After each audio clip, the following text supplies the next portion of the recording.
konceptu nowego pomysłu Automate'a do pierwszych projektów, które tylko poszły po networku informacje, że coś takiego robimy. To 3 dni minęło i już mamy zleceń na miesiąc do przodu. Bo wtedy, kiedy Akademia powstawała, na rynku były miernej jakości kursy i ludzie po prostu brali wszystkich programistów jak leci. A ja postawiłem jednostkę, która miała szkolić ludzi dla mnie. Mam 195 centymetrów i ważyłem 60 kilo. Miewałem tego typu okresy, które nie były najlepsze, nawet mam pamiątkę do końca życia. Chcieli mnie wygonić z tego szpitala, jak się dowiedzieli, w jaki sposób się leczę. Nie zmieniało faktu tego, że działa i że siedzimy tutaj. To był taki pierwszy kluczowy problem dla mnie do rozwiązania. I od tamtej pory to, co mi się udało ułożyć, to buduję po prostu na bardzo podobnych schematach. Znalazłem wspólników, którzy mieli hodowlę po prostu konopi, chcieli produkować, mieli ze sobą zielarkę, która leczyła ludzi różnymi specyfikami. No i ja mówię, mam własną aptekę. Gdzieś życie podstawiło im, nogę, poturbowało, to spowodowało w nich ten pierwszy wyzwalacz. U mnie to była choroba, u nich to było coś innego. Przez to, że oni wtedy się potłukli i poukładali, to oni wiedzą, że tak naprawdę pytanie, czy mogę, zmienia się na bo mogę. Jestem Szymon Darowski, a to podcast, w którym rozmawiam intymnie o strategiach. Mam nadzieję, że ta treść Cię nie zmieni, a nawet jeśli, nie pozwól, by zmieniła kogoś jeszcze. Dzień dobry Państwu, witam Was bardzo serdecznie. Nawet nie wiecie, jak bardzo cieszę się na dzisiejszy odcinek, bo wiem, że dziś będzie mocno, specyficznie, ale też głęboko i ciekawie. A to dlatego, że goszczę dziś człowieka, którego jak tylko poznałem, poczułem, że spotkałem mentalnego bliźniaka, którego różnią tylko inne doświadczenia. Najprawdopodobniej przez to będzie to najnudniejszy podcast, jakiego słuchałeś w życiu, bo mam wrażenie, że nie posiada opinii, z którymi bym się nie zgodził. Mój gość to multiprzedsiębiorca, obecnie ma, zgaduję, że około 6 firm, ale nie postawiłbym na to dużej sumy pieniędzy, bo możliwe, że w weekend coś się zmieniło. Wierzy i ja jemu też, że osiąga nieprzeciętne wyniki nie tylko dzięki ciągłej nauce i treningowi mentalnemu, ale i nietypowym dla przeciętnego człowieka wspomagaczom. Hołduje zasadę, że biznes to umiejętność jak każda inna, jak jazda na nartach czy czytanie i pisanie. Promuje wszystko, co naturalne, ceni głębokie relacje, ale przede wszystkim potrafi edukować, czyli zmieniać zachowania ludzi i to nie tylko tych młodych, elastycznych, ale i dorosłych, którzy są zabetonowani w swoich przekonaniach, ale chcą zmienić swoje życie. Zrobienie z barmana menadżera w szkole kształcącej programistów to dla niego tak oczywista i naturalna przemiana, że jakby on o tym ci opowiedział, stwierdziłbyś, że to tak oczywiste, że jak ty mogłeś na to nie wpaść. Ale gwarantuję ci, że musiałbyś być nim, żeby to powtórzyć. Przed państwem startupowiec, biznesmen, mentor, człowiek z misją, ostry jak brzytwa myśliciel, a przede wszystkim życzliwy człowiek i dobry kumpel. Panie i panowie, przed wami Przemek Jóźwiakowski. Cześć Przemku, zapraszam cię do rozmowy. Hej Szymon, będziemy gadać. Duży opis, by z ilością firm się nie pomyliłeś, ale rozkręcamy kolejny koncept, bo jednak potrzeby rynku ciągle się zmieniają. Dużo osób jakby usłyszało, co dziwnego byliśmy w stanie osiągnąć naszym zespołem, czy po prostu w kilku firmach różnymi zespołami, to nie jest standardowy sposób myślenia. Ale jednak pływanie w Blue Ocean ma to do siebie, że czasem niektórzy nie widzą oczywistych rzeczy, ale one tam są. Okej, dojdziemy do tego, bo to jest mega ciekawy wątek, rozmawialiśmy o nim przed nagraniem, ale na samym początku chciałbym, żebyś powiedział coś trochę o przeszłości, o twojej przeszłości, zanim zostałeś przedsiębiorcą, o tym, jak do tego doszedłeś, że chcesz nim być, co cię do tego skłoniło i jak to się zaczęło. Możesz tutaj być tak szczegółowy, jak chcesz. Okej, to jakby ja miałem przygodę, nie widać po mnie i pewnie nie prezentuję tego za bardzo, ale od ponad 15 lat walczę z chorobą jelit i ona bardzo dużo rzeczy przewartościowała w moim życiu. Jakby w przypadku, gdy 14-latek dowiaduje się, że słuchaj, za kilka lat możesz nie mieć jelita i będziesz słowo z workiem zamiast jak wszyscy twoi koledzy na 18, no to trochę zmienia przewartościowanie. To było wtedy bardzo problematyczne dla mnie, jakieś załamania, różne problemy z głową ogólnie, ale to pozwoliło mi patrzeć na życie w wieku, kiedy wszyscy inni mają w głowie jak wypiję kolejne piwo, tak, albo jak zaliczę kolejną imprezę, no to ja już wtedy zastanawiałem się, w jaki sposób ja mam sobie układać życie, żeby moja choroba nie była dla mnie przeszkodą. I łącznie w swojej historii przeleżałem może z 1,5 roku łącznie w szpitalach.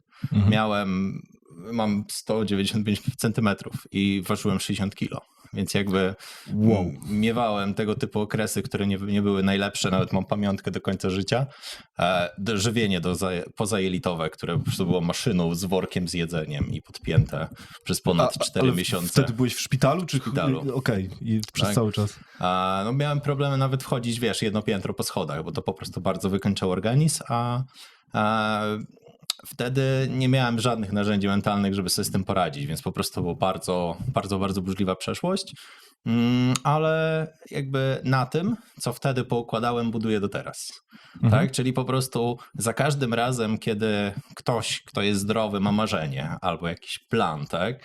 To jakby jeśli jesteś osobą chorą, to masz jedno, jakby dążysz do tego, żeby być zdrowym. Ja jeszcze tego nie zrobiłem, jeszcze jakby dużo rzeczy przede mną, ale to pozwala przewartościować bardzo dużo rzeczy i na przykład samo podejście do tego, w jaki sposób tworzyć biznesy, jakie powinny być one, w jaki sposób się nie przepracowywać, w jaki sposób zabezpieczać się przed nadmiernym stresem, czyli wszystko to, co po prostu wspomaga jakby moją chorobę, że ona bardziej się pogłębia, no to ja musiałem się nauczyć likwidować. Najlepiej zanim w ogóle powstaną, żeby nie musieć zarządzać gorącą piłeczką, tylko po prostu jak już tak, to stało się, mamy na to odpowiednie procedury. Profilaktyka. Tak, profilaktyka. To ja już w wieku, tak jak najbardziej burzliwy okres mojej choroby miałem pomiędzy 14 rokiem życia a 22. No to 22 rok życia to u mnie było takie bardzo... To była już sytuacja, że ja byłem 3 dni przed operacją wycięcia jelita i wtedy powiedziałem, to nie może tak wyglądać. I to dziwnie brzmi, tak? Ale okazało się, że byłem w stanie w przeciągu tych dni rozwiązać coś, czego NFZ nie potrafił zrobić przez ponad kilka lat, 6-7 lat leczenia, bo oni po prostu mieli swój system. A chodziło o wytworzenie nowego. I teraz na przykład to, co ja wtedy robiłem, czyli sprawdzanie, w jaki sposób jesteśmy w stanie stabilizować organizm substancjami, które nie do końca wtedy jeszcze były legalne, teraz jakby już weszły do kanonu leczenia, no to dla nich to było wtedy tak dziwne, jak oni się dowiedzieli, że jak leżałem na przykład w Warszawie, tutaj na Wołowskiej, to miałem sytuację, w której chcieli mnie wygonić z tego szpitala, jak się dowiedzieli, w jaki sposób się leczę. Tak? Więc jakby dla nich to było bardzo różne światopoglądowo, przy czym nie zmieniało faktu tego, że działa i że siedzimy tutaj, a ja dalej mam całe jelita. Tak? I bardzo dużo z tamtych czasów, to był taki pierwszy kluczowy problem dla mnie do rozwiązania. I od tamtej pory to, co mi się udało ułożyć, to buduję po prostu na bardzo podobnych schematach albo w podobny sposób, tak? No bo musisz zrozumieć, że masz system, tak? Czy to jest NFZ, czy to jest skarbówka, czy to po prostu system, ktoś narzuca ci zestaw reguł, tak? To patrząc, jak normalny człowiek chcesz podążać systemem, a patrząc, jak ktoś, kto chce rozwiązać problem, chcesz mieć z nim jak najmniej interakcji, tak? Więc ja w swoim przypadku uznałem, że trzeba zobaczyć, jak na świecie leczą moją chorobę. No i znalazłem metody, że na przykład wszczepiali pasożyta, którego organizm chciał zabijać, po to, żeby nie zabijać sam siebie. Tak? Choroby autoimmunologiczne mają to do siebie, że po prostu masz rozregulowany system. No a potem z czasem dowiadywałem się, że tak naprawdę konopie, które były w moim życiu właśnie tym takim stabilizatorem choroby, były dokładnie tym, co trzeba, bo mamy substancje po prostu w środku konopi, które mówią wszystkim rozregulowanym organizmom stop.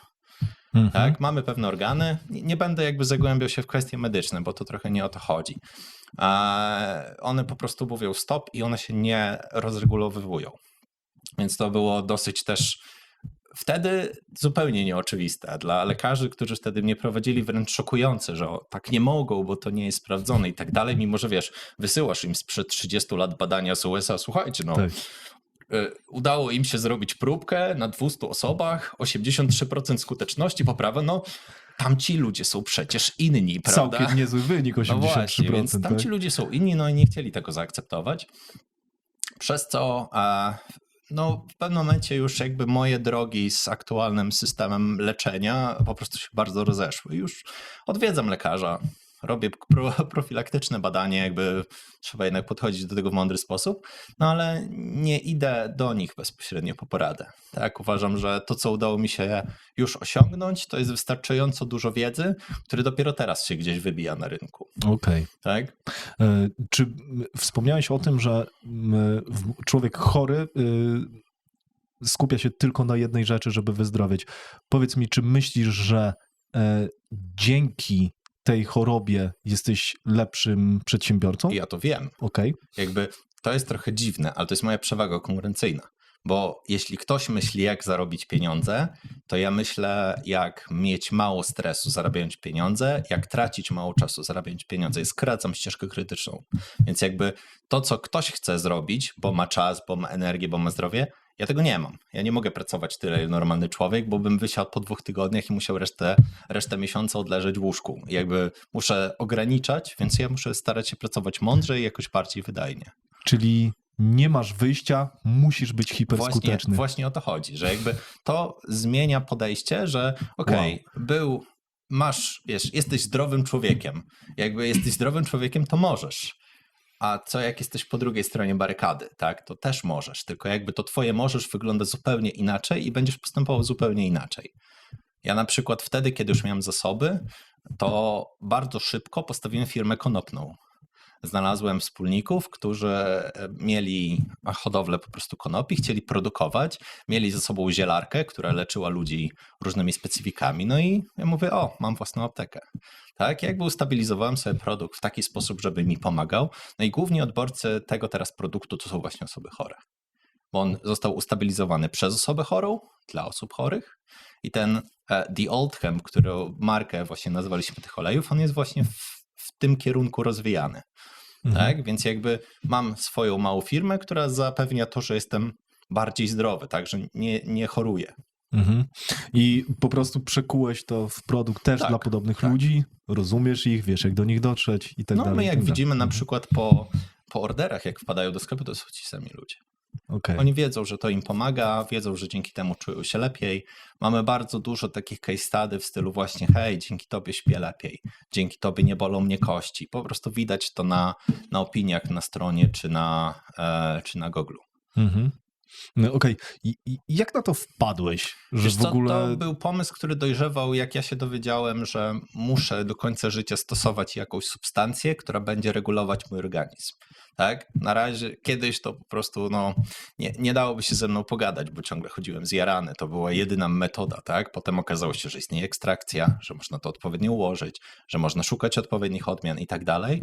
Więc to dojrzewało bardzo długo, zanim jakby dostałem zasoby w rzeczywistości, żeby po prostu to zrobić, tak? Bo to, że ja wiedziałem, w którą stronę chciałem to zrobić, to byłem w stanie sobie zaplanować wcześniej, tak? Bo to był po prostu taki mój backup plan, tak? A w przypadku tego, jak pojawiły się okoliczności przyrody, że można było coś takiego zrobić, no to po prostu pomysł został uruchomiony. No i już chyba ta spółka za 2 lata działa, może nawet więcej. Super.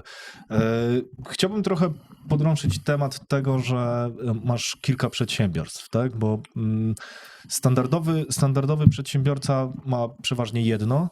Są tacy, którzy jak je rozwiną, mają ich kilka.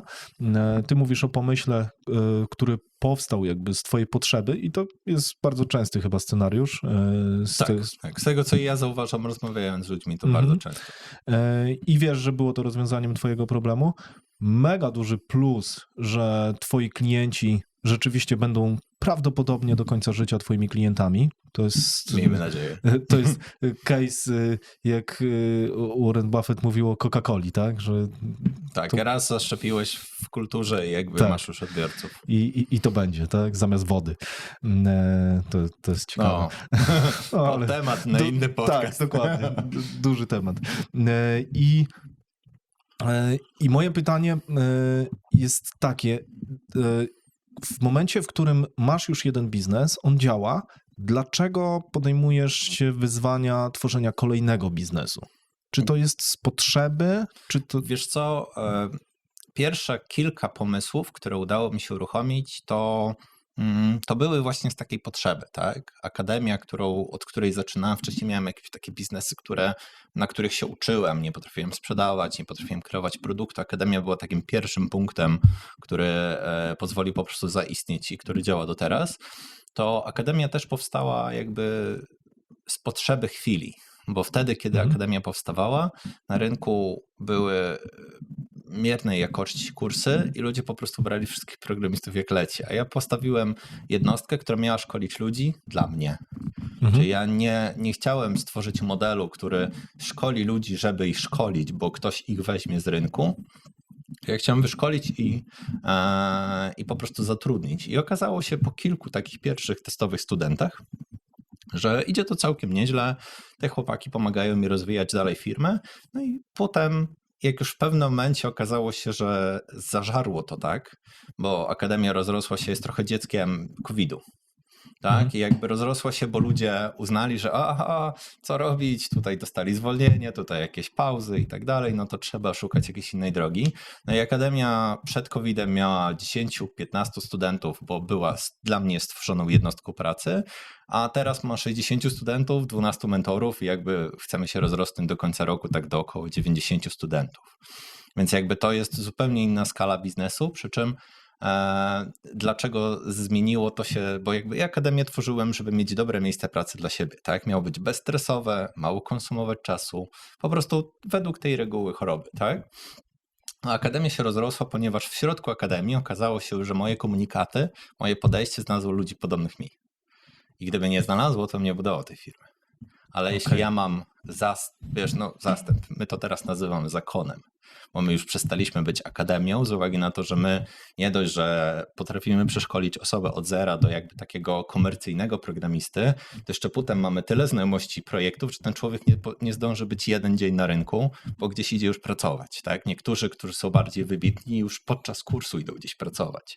Więc jakby tego typu jedna ścieżka, że po prostu od zera do bohatera, tak, po prostu dostajesz pracę w nowej branży, no to jest początek akademii, tak, bo potem my na przykład mamy, że mentorzy prowadzą swoje projekty, tak, mentorzy po prostu uczą nowych mentorów, więc dużo takich rzeczy, które taki zakon właśnie ma, że musisz, adepta wyszkolić, tutaj jakiś rodzaj rytuałów, tak, no to właśnie to jest zaadaptowane w akademii teraz. I właśnie staramy się to tak poukładać, żeby do nas trafiali tylko ludzie, którzy mają do nas trafić, cała reszta, żeby była odpychana, bo my sprawdziliśmy, że jak ktoś ma odpowiedni mindset i 80% studentów i 100% mentorów, których mam mindset bardzo podobny do mnie.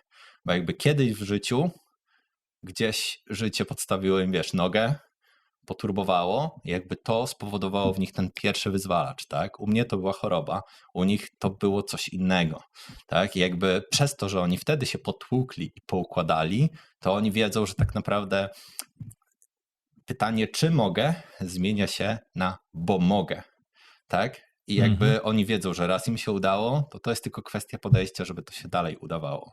Więc sama akademia przestała być jako taką firmą. Ona owszem jest rentowna, jakby dalej rozwija się, ale to jakby koncept startowy dla ludzi o bardzo podobnym mindsetie.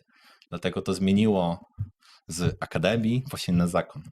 I w przypadku sam stawiając akademię, będąc soloprenerem ze zdolnościami technicznymi, wiem jak dużo można samemu.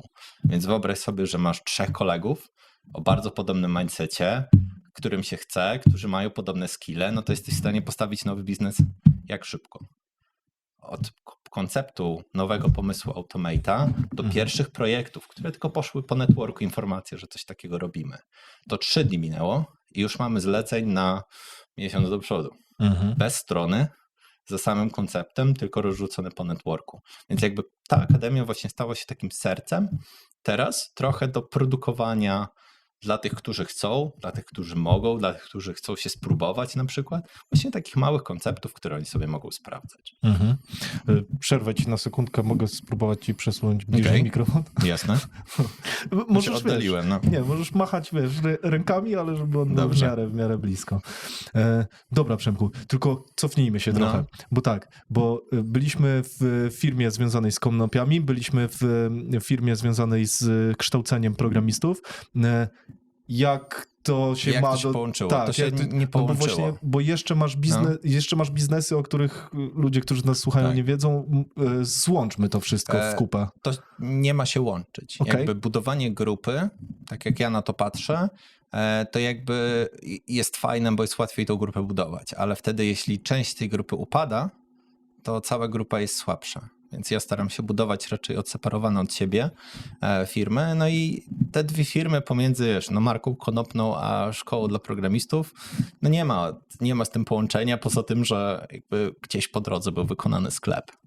To jest ciekawe, co mówisz. Czyli nie...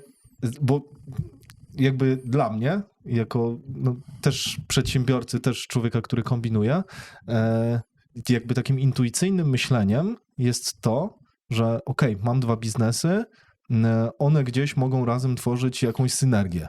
Ty mówisz odwrotnie i to jest raz, że mega ciekawe, dwa bardzo mądre z tego, co słyszę, bo rzeczywiście jeden padnie i nie padną wszystkie jak domino, tylko są niezależne, jest dywersyfikacja.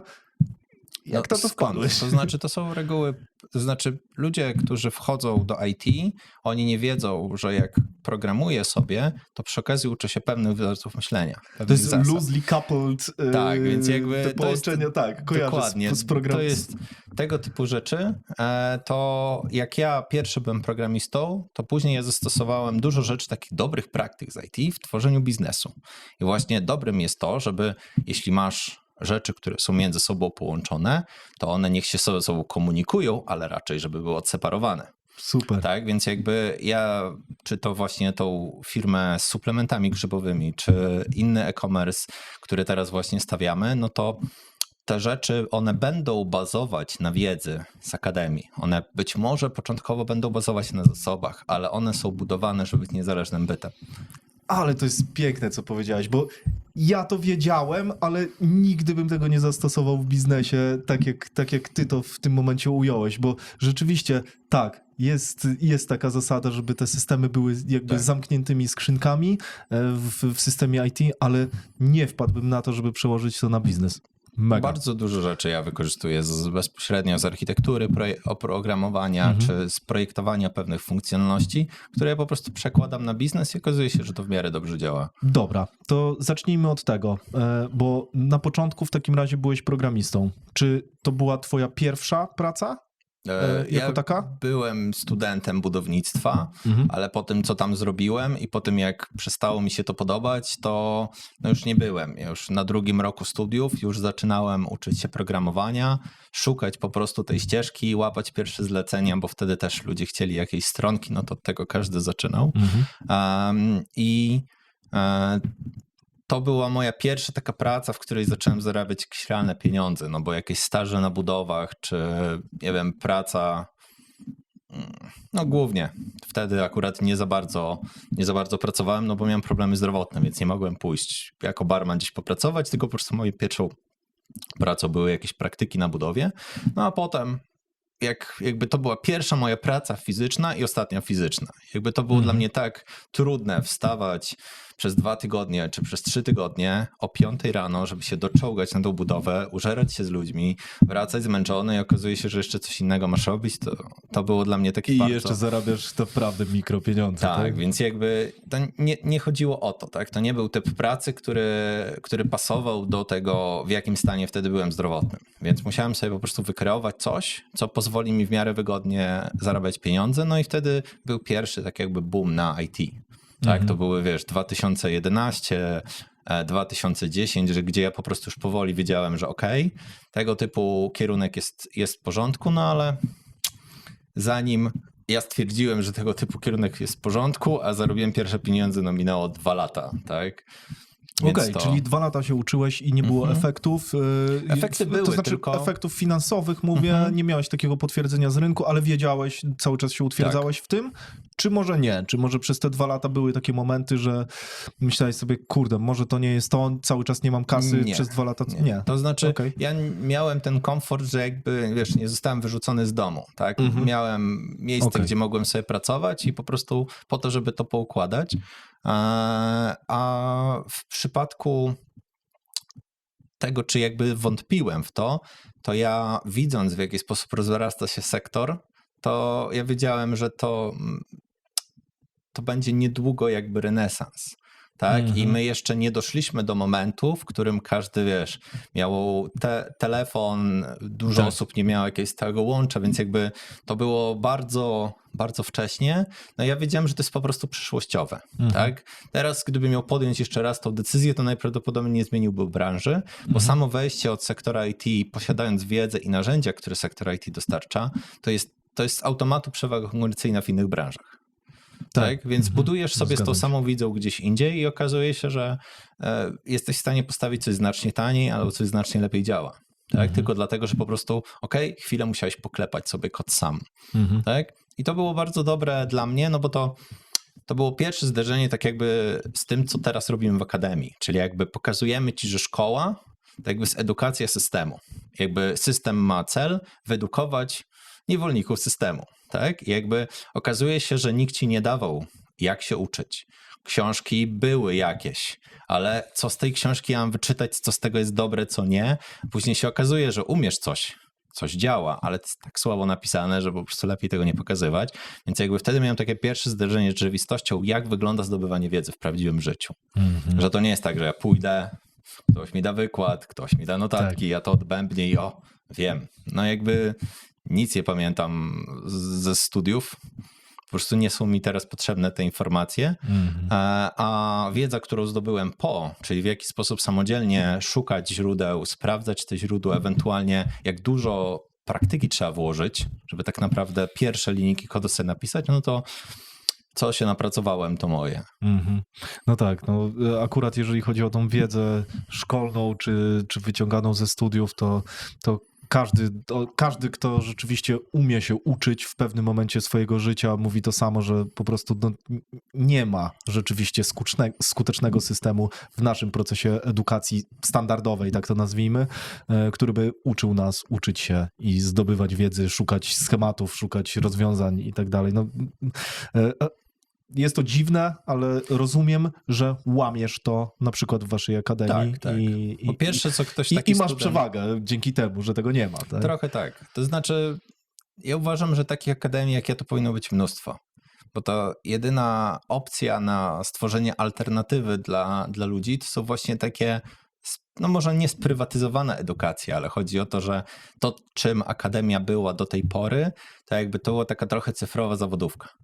Ona miała plan rozrastać się na inne sektory rynku. Teraz aktualnie jesteśmy w trakcie robienia wspólnego kierunku, gdzie będziemy szkolić PM-ów, jednego, gdzie będziemy szkolić designerów, więc jakby ta pula zawodów, którą chcemy w akademii wdrażać, no to będzie się powiększać, ale to dalej jest naprawdę kropla w morzu potrzeb, jeśli chodzi o to, co dostajemy od systemu kontra to, co ktoś jest sobie w stanie kupić za naprawdę niewielkie pieniądze.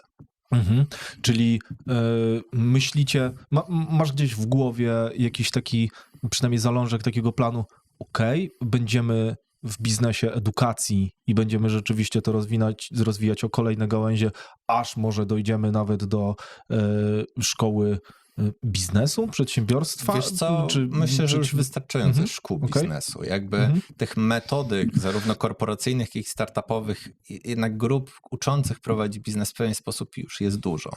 Tak, tylko żadna moim zdaniem nie uczy tego, nie uczy twojej metody, tak? No. Więc jakby twoja metoda jest tylko twoją metodą i rozmawiam z wieloma ludźmi i mało znam osób, które myślą właśnie podobnie o biznesie jak ty. Jeżeli chodzi o ten pryzmat właśnie na przykład tego IT, na przykład tego, że te firmy są porozrzucane, ale niezależne. Większość ludzi chce wytworzyć jakąś właśnie synergię. Masz dużo takich przemyśleń, które nie są standardowe nawet u przedsiębiorców, którzy mają niestandardowe i tak Biznesy i tak właśnie podejście ogólnie do poglądy. Tak? Wiesz, tak tylko że żeby powtórzyć moją ścieżkę, trzeba na początku być programistą. Okay. I to ogranicza naprawdę, jeśli masz programistów, to pomiędzy tych, którzy chcą rozwijać jakikolwiek biznes, a po prostu poszli do IT, bo to jest spokojna praca, dobrze płatna praca, to jest, wiesz, jakby 1 do 10, tak? Więc ciężko jest to znaleźć. Zresztą ja myślę, że większość chłopaków, z którymi ja mam teraz styczność, którzy wokół jakby akademii rozwijają różne te satelitarne biznesy, to oni są tu po to, żeby się trochę tego ode mnie uczyć. Że jakby widzieli, że to się da, jeszcze nie wiedzą dokładnie jak, ale wiedzą, że są w dobrym miejscu, żeby osiągnąć pewien rezultat. Dobra. I masz kilka tych biznesów. Powiedz mi, jak to robisz, żeby już trochę odpowiedziałeś na to pytanie, bo powiedziałeś to, że robisz biznes w taki sposób, żeby rzeczywiście on działał sam, żeby się nie przemęczać i tak dalej, co jest trochę potrzebą, a tak naprawdę każdy by chciał, żeby rzeczywiście jego biznes żeby jego biznes tak wyglądał, a ty to masz jakby z defaultu, bo nigdy nie ma tak, że wiesz, że jesteś w stanie to zostawić, tak, ale jesteś w stanie doprowadzić biznes do takiego, akurat tym, w jaki sposób ja buduję biznesy. Jakby pierwszą zasadą budowania moich biznesów jest automation first, czyli jakby jeśli myślisz o ustrukturyzowaniu czegokolwiek, tak, jeśli firma to jest pudełko, które ma zarabiać pieniądze, tak, a to w jaki sposób zarabia pieniądze, to jest ścieżka w środku tego pudełka. To jeśli jesteś w stanie zastanowić się, jak ta ścieżka ma wyglądać i wyjąć stamtąd ludzi, tylko po prostu wstawić automaty, wstawić jakieś boty, cokolwiek, no to wtedy masz przewagę na samym starcie, bo korzystasz z doświadczenia z innych branż, które w przypadku budowania w nowej mogą nigdy nie zaistnieć, bo nie było nigdy takiej potrzeby. I w przypadku, jak masz budowanie firmy właśnie według tej zasady automation first, no to ona od samego początku jest przemyślana tak, żeby tam było jak najmniej interakcji z ludźmi. Tak, więc jakby to, co się psuje głównie w firmach, no to jeśli jestem sobie takim szefem Januszem, no to krzyczę na tych ludzi, bo oni robią źle robotę. Jakby uważam, że tego typu zarządzanie jest beznadziejne i powinniśmy wyjść z tego jak najszybciej, bo to ty jako founder masz zbudować ekosystem, w którym ludzie wiedzą, jak się posługiwać wszystkim i wiedzą, co mają robić, tak? A nie zastanawiać się, że ja mam pomysł, bo raz to zrobiłem, no to teraz wy to róbcie. Tak? To w ten sposób nie do końca będzie działać. No ja wyszedłem z założenia, że biznes, jak mam budować jakikolwiek nowy, to on musi już na starcie, zanim zostanie wdrożony, mieć zaplanowaną ścieżkę właśnie wyłączania ludzi z niektórych procesów. Okej, czyli tak na dobrą sprawę to większość jakby takiego spojrzenia na firmę, które ty masz, no to są procesy. Tak. To jest raz. Że nie wszystkie firmy da się tak zrobić. Okej, właśnie dokładnie do tego chciałem dążyć, że to nie jest uniwersalne, prawda? Nie. Są rynki, są branże i tutaj mam wrażenie, że bardzo często powstaje taki konflikt, jak rozmawiam z ludźmi i padnie na przykład stwierdzenie, że procesy są najważniejsze, a ktoś powie, ludzie są najważniejsi, to zależy. Tak? I to zależy od biznesu. Ja mam takie swoje spostrzeżenie, że w biznesie usługowym, typowo usługowym, ważni są ludzie. Oczywiście procesy też są ważne, ale do pewnego stopnia, no bo tak naprawdę powinieneś zatrudniać w takim biznesie usługowym naprawdę dobrych ludzi, takich top of the top, w momencie, w którym na przykład masz firmę konsultingową, tak? No musisz mieć kogoś, kto będzie wykonywał pewien warsztat, prawda? To nie jesteś w stanie tego obejść, ale z tego, co my widzimy na rynku, jest po prostu trend szkolenia sobie samych ludzi. To widzimy po prostu na rynku IT, że firmy się albo konsolidują, żeby się sprzedać, albo ktoś nagle wychodzi z pomysłem zrobienia sobie w firmie wewnętrznej akademii. Więc jakby jeśli patrzymy na sektor IT, że on jakby jest trochę bardziej innowacyjny niż inne, tak, to widzimy, że ten trend może powoli być cedowany niżej. Więc może być kiedyś sytuacja, w której mając know-how akademii, wiedząc jak szkolić ludzi właśnie w zawodach konkretnych, w wykonywaniu konkretnych czynności, ja stworzę firmę konsultingową, gdzie będę brał ludzi z rynku, sprawdzał ich predyspozycje, robił jakieś testy na nich, zanim zaczną się uczyć i tych, którzy rokują, żeby ich dalej przekształcać, po prostu inwestycja w nich i mam. Oczywiście to nie będzie taki super specjalista, Tak. ale jeśli twój proces wymaga super specjalistów, żeby to najprawdopodobniej coś jest nie tak. Bo mamy sytuację firm konsultingowych na rynku polskim, które nie zatrudniają super specjalistów, ale przez to, że miały okazję stworzyć dobre procesy i dobrze potrafią obsługiwać klientów, bo właśnie tych liderów Customer Success mają, no to im pozwala wygładzić te wszystkie rzeczy, które juniorzy popełniają, po prostu różne błędy. Czyli jak dobrze rozumiem, to sugeruje, że nawet przy firmie bardzo specjalistycznej, konsultingowej, gdzie potrzebni są ludzie z ogromną wiedzą, da się tak ułożyć procesy, żeby nie byli potrzebni ludzie z ogromną wiedzą, tylko żeby To jakby posługiwali się... zadam ci pytanie w drugi sposób. Czy jeśli budujesz samochód, to chciałbyś, żeby twoja firma była Skodą czy Bentleyem? I teraz pytanie, jeśli szukasz kogoś do Bentleya, to musisz mieć super specjalistów. Ale jeśli budujesz Skodę, trochę tutaj, teraz Skody są zajebistej jakości, nie oszukujmy się, ale rozumiesz po prostu różnicę, tak? To możesz wybrać świadomie model, który robi Bentleye, ale możesz wybrać świadomie model, który robi Skody. Ja uważam, że w przypadku tego podejścia Bentleya tam jest za dużo zagrożeń, bo wymagam bardziej wykwalifikowanej ekipy. A to jest trudniej zastępowalne na rynku. Trudniej jest to wyuczyć. Jakby mam mniej klocków, którymi mogę dysponować. W przypadku modeli, które są bardzo proste, tak, na przykład e-commerce jest tego typu modelem. Po prostu masz ofertę, masz reklamę, masz odpowiednie lejki marketingowe i jedziesz, tak koniec. Tam dużo rzeczy wykonują za ciebie automaty. No to tam musisz mieć seniora od logistyki, żeby to poukładał, jak będziesz wysyłał 500 paczek dziennie, ale do tego momentu jeszcze jest kawał czasu. Całą resztę możesz sobie w wygodny sposób po prostu automatyzować. Tak, nasuwa mi się jeszcze takie porównanie, jeżeli już jesteśmy w motoryzacji, do marki Ferrari, w której z tego, co mi się wydaje, nie wiem, czy to Ferrari, ale tak mi się wydaje, że oni tworzą bardzo dużo części, nawet w samym silniku, ręcznie, praktycznie na tokarkach, tak? Więc jakby i teraz pytanie, czy to jest lepsze? Na pewno jest droższe. Tak. Ale czy to jest lepsze?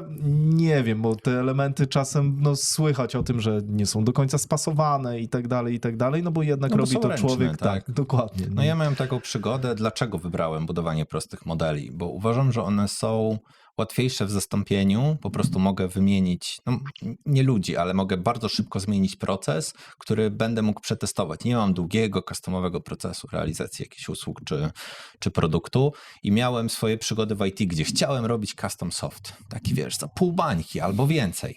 Okazuje się, że to jest tak trudne i tak ciężkie w sprzedaży, żeby coś takiego sprzedać, później dowieść, że uznałem, że słuchaj, jak masz mieć jakikolwiek software house, to musi robić głupio durne rzeczy po prostu. No i co? I robimy Shopify'e. Tylko, że robimy to dla klientów takich, 20 milionów rewe rocznego.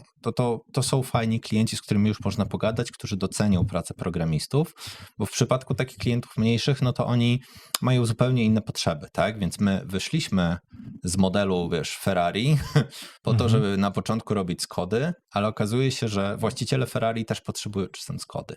I wystarczy znaleźć tych, którzy potrzebują tego typu rozwiązania.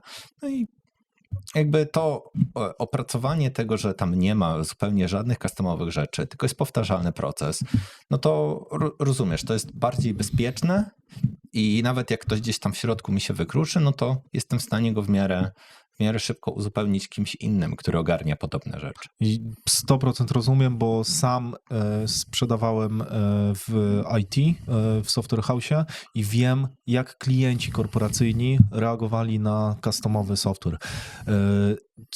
Dużo bardziej byli skłonni zapłacić nawet więcej za pudełkowe rozwiązanie niż za customowy software, ponieważ już klient dzisiaj na rynku staje się świadomy, że customowy software to jest support, to jest później uzależnienie rozwój, uzależnienie od wykonawcy i tak dalej, i nikt tego już dzisiaj nie chce. Nawet mają to u siebie w procesach korporacyjnych, zakupowych, że po prostu to nie przejdzie. Tak? Okay. Więc widziałem to jak najbardziej.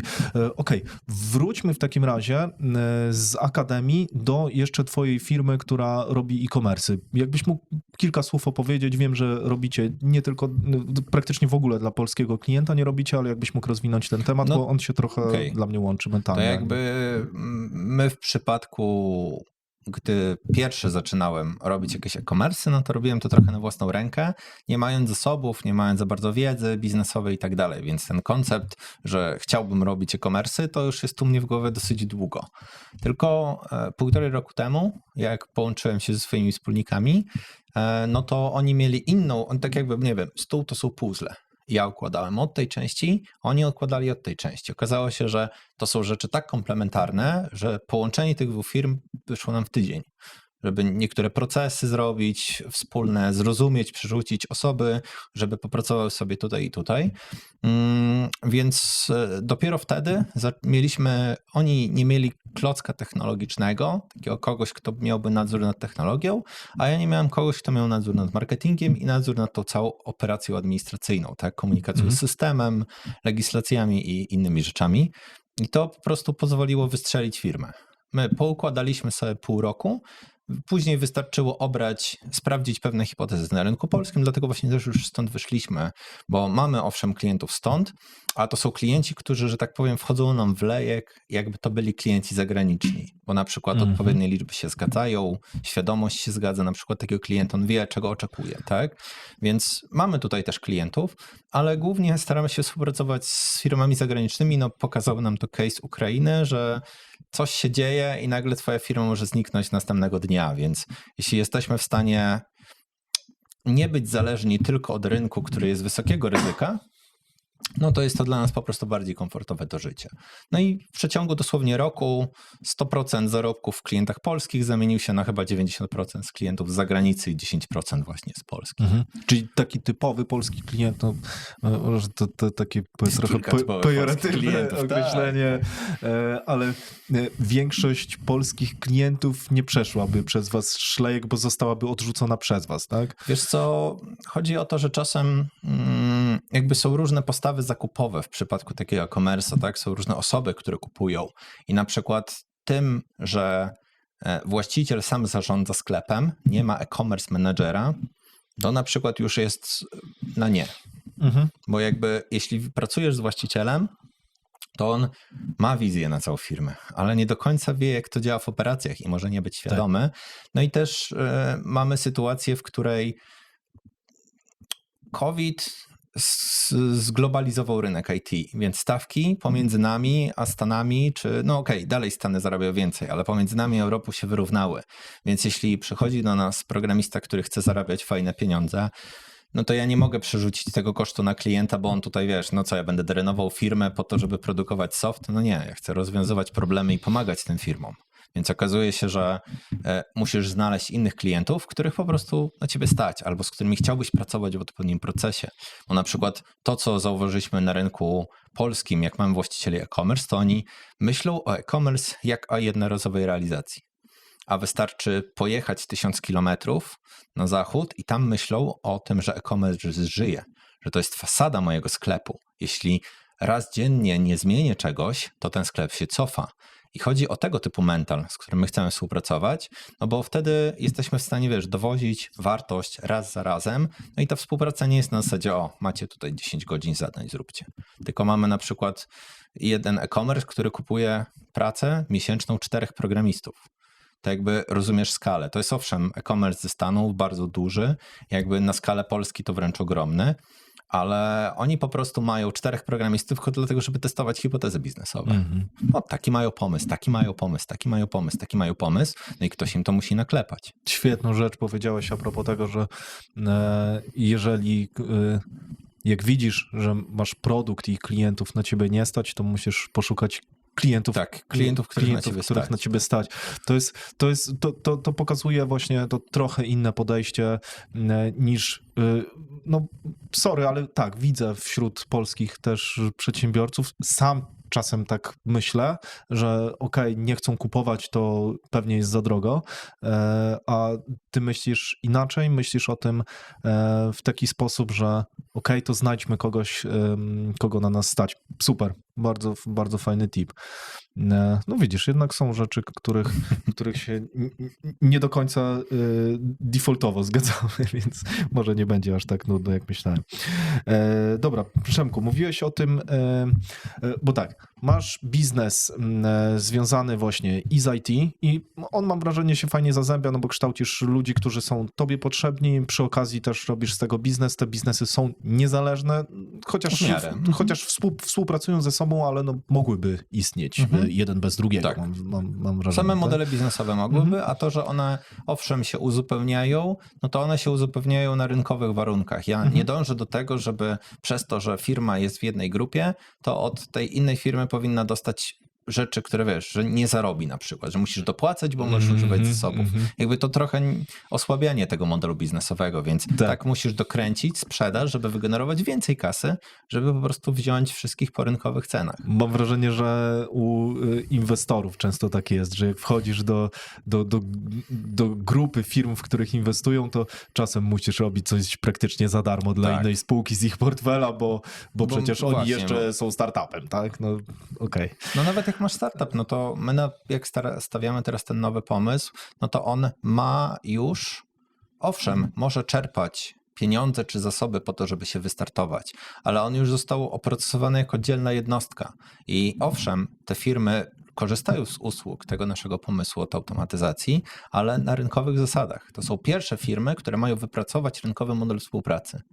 Więc jakby to jest trochę inne podejście. To nie jest tak, że firma siostra, to zróbcie nam coś za friko. Tylko firma siostra, to jakby mamy duże credibility po drodze, ale dalej musimy robić coś, żeby tą słabszą firmę jednak stawiać, pokazywać, że jakby da się to wypracować w taki sposób, żeby obie firmy były zadowolone, jednocześnie przy odpowiednim transferze kapitału. Okej. Kiedy stawiasz nowy biznes?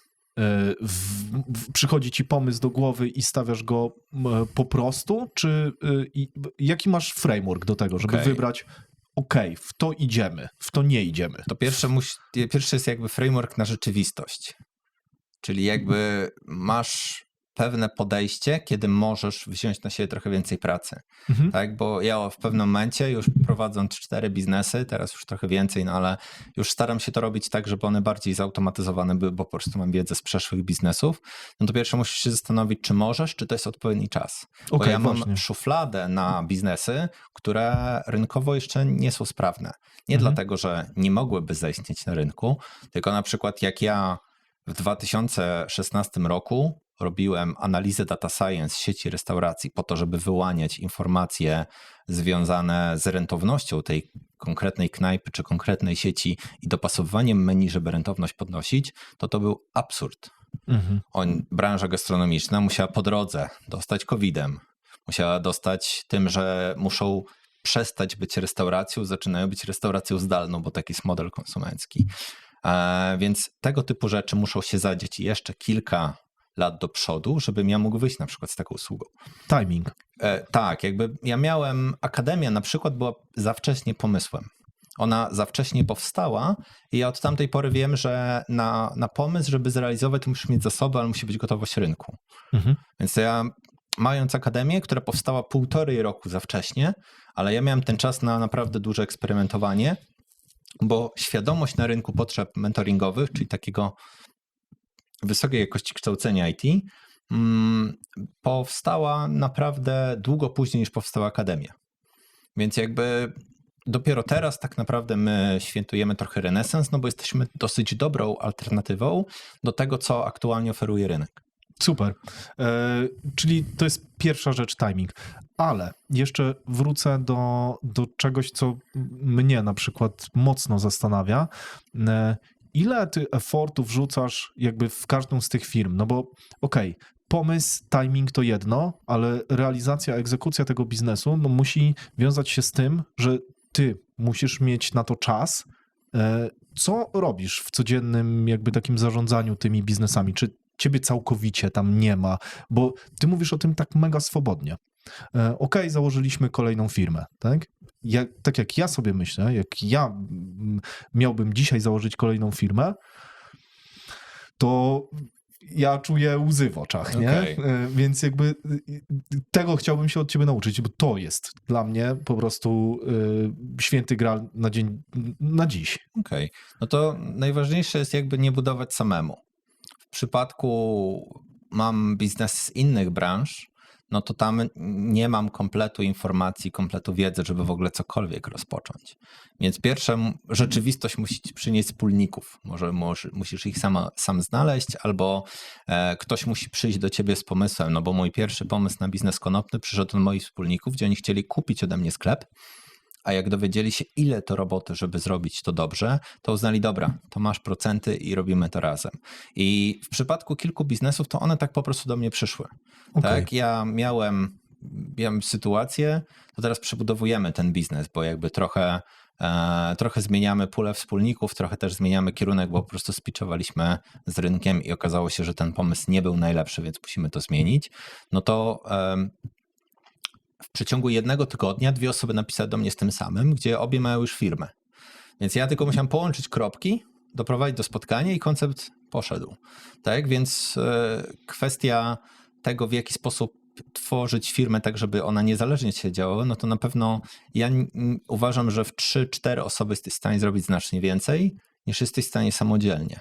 Jeśli nie jesteś w stanie oddać tego i wziąć na siebie tylko odpowiedzialności za ten swój mały kawałek, no to jest ciężko, tak? Nie wyobrażam sobie stawiania kolejnej firmy, jeśli sam bym miał już skręcać. Zresztą tak samo jak teraz ten koncept z automatyzacjami stawiamy, to ja tam mam być tylko konsultantem, który wiesz, raz na tydzień się spotyka z chłopakami na godzinę po to, żeby dostać raport i ewentualnie jak coś mają już na dany kierunek, no to lekko ich skierować w lepszą stronę, tak? Albo dowiedzieć się, jak oni to widzą po to, żeby im dostarczyć zasoby, o których na przykład nie wiedzą.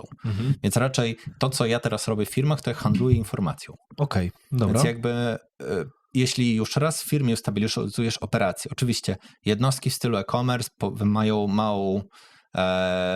małą skalę operacji, chyba że mocno się rozrosną, że trzeba mieć magazyn i tak dalej, tak? Ale to wtedy jesteś w stanie zrezygnować, wstawić sobie dropshipping i masz po prostu tylko fasadę sprzedażową, co jest dosyć wygodnym modelem. No to o ile model produkcji oprogramowania jest trochę bardziej zaawansowany, tak? Ale jeśli masz osoby, które są w stanie to pociągnąć i masz odpowiedni plan i procedury, które jesteś w stanie narzucić na te osoby lub wypracować najlepiej z tymi osobami, to bardzo pomaga. Więc ja jakby owszem, mam tygodnie, w których tonę w chaosie, nie oszukujmy się, po prostu bardzo dużo rzeczy zbija się w 1 tydzień, ale mam takie tygodnie, że naprawdę poświęcam 4-5 godzin dziennie na własną edukację.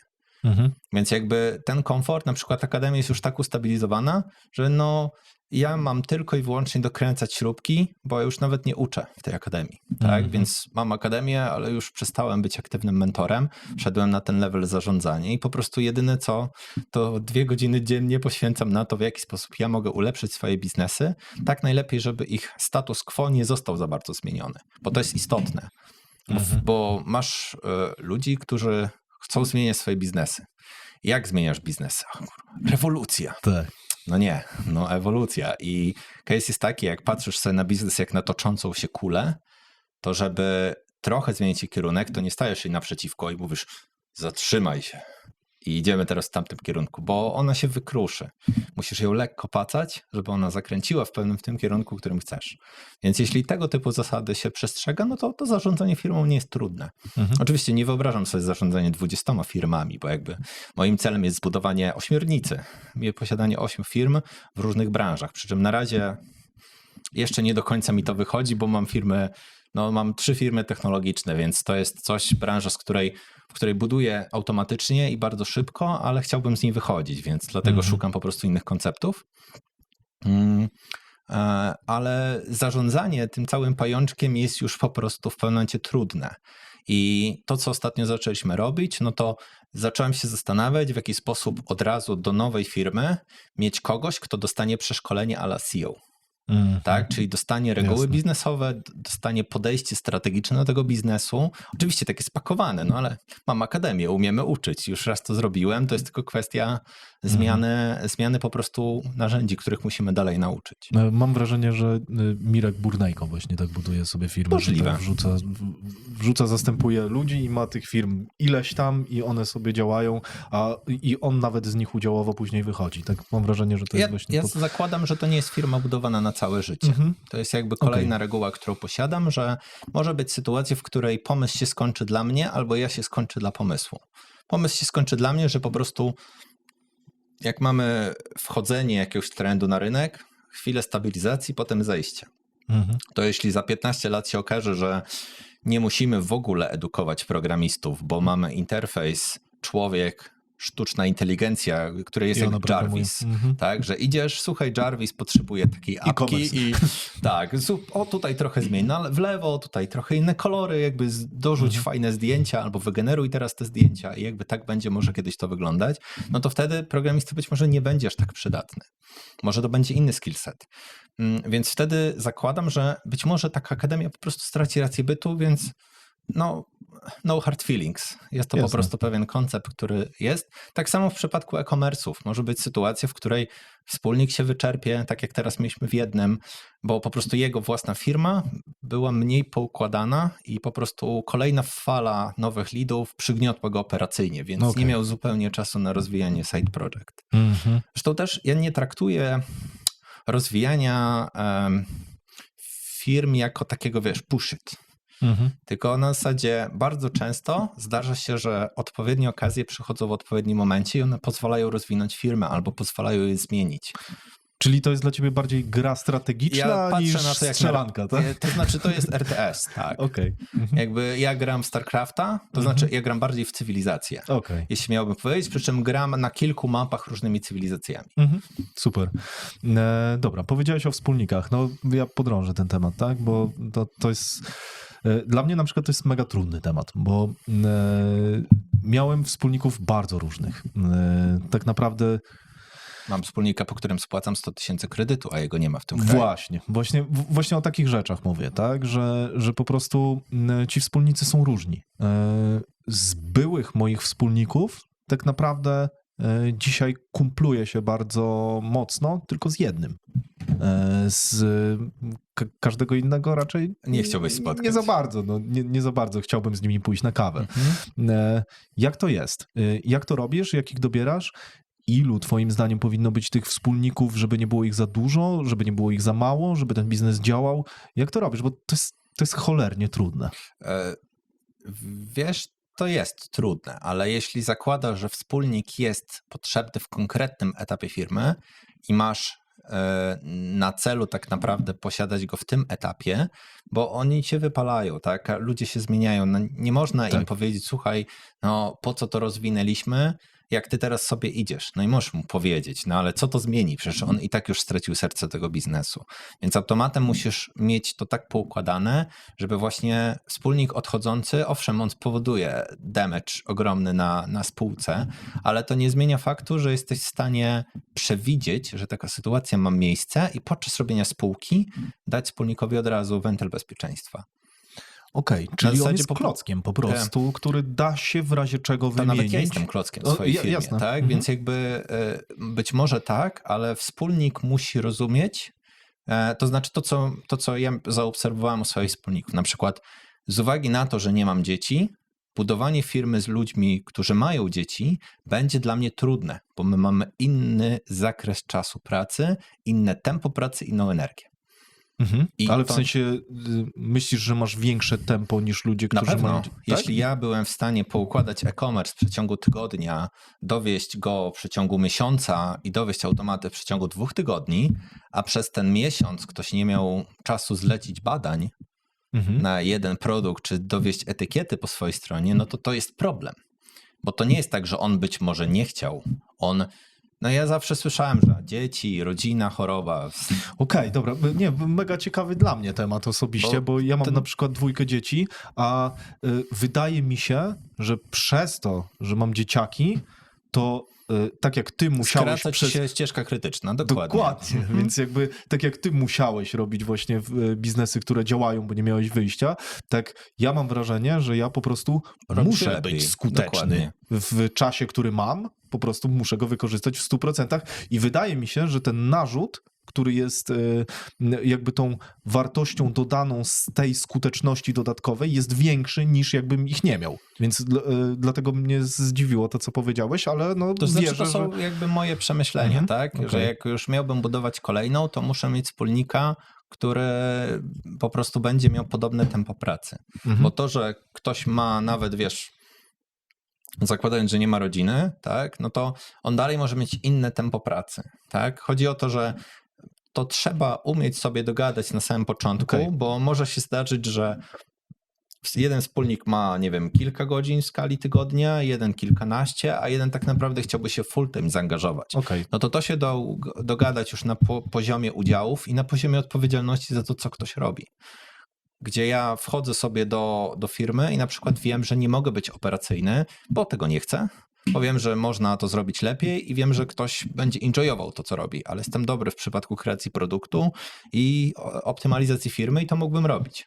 Okej. Tak, więc jakby tutaj raczej te dzieci to nie jest jakby wykluczające, tak, więc jakby Szymon, jak przyjdziesz kiedyś, Przemek, mam pomysł na biznes, tak jak byliśmy na Venture Coffee z Filipem, to też było dużo rzeczy, no to być może kiedyś coś zrobimy. Ja tego nie neguję, tylko jakby to wymaga ustalenia na samym początku. Okej, czyli ustalasz rzeczywiście zasady, jaki effort kto wnosi, jak się będzie angażował, co wnosi tak naprawdę zakres odpowiedzialności i obowiązków.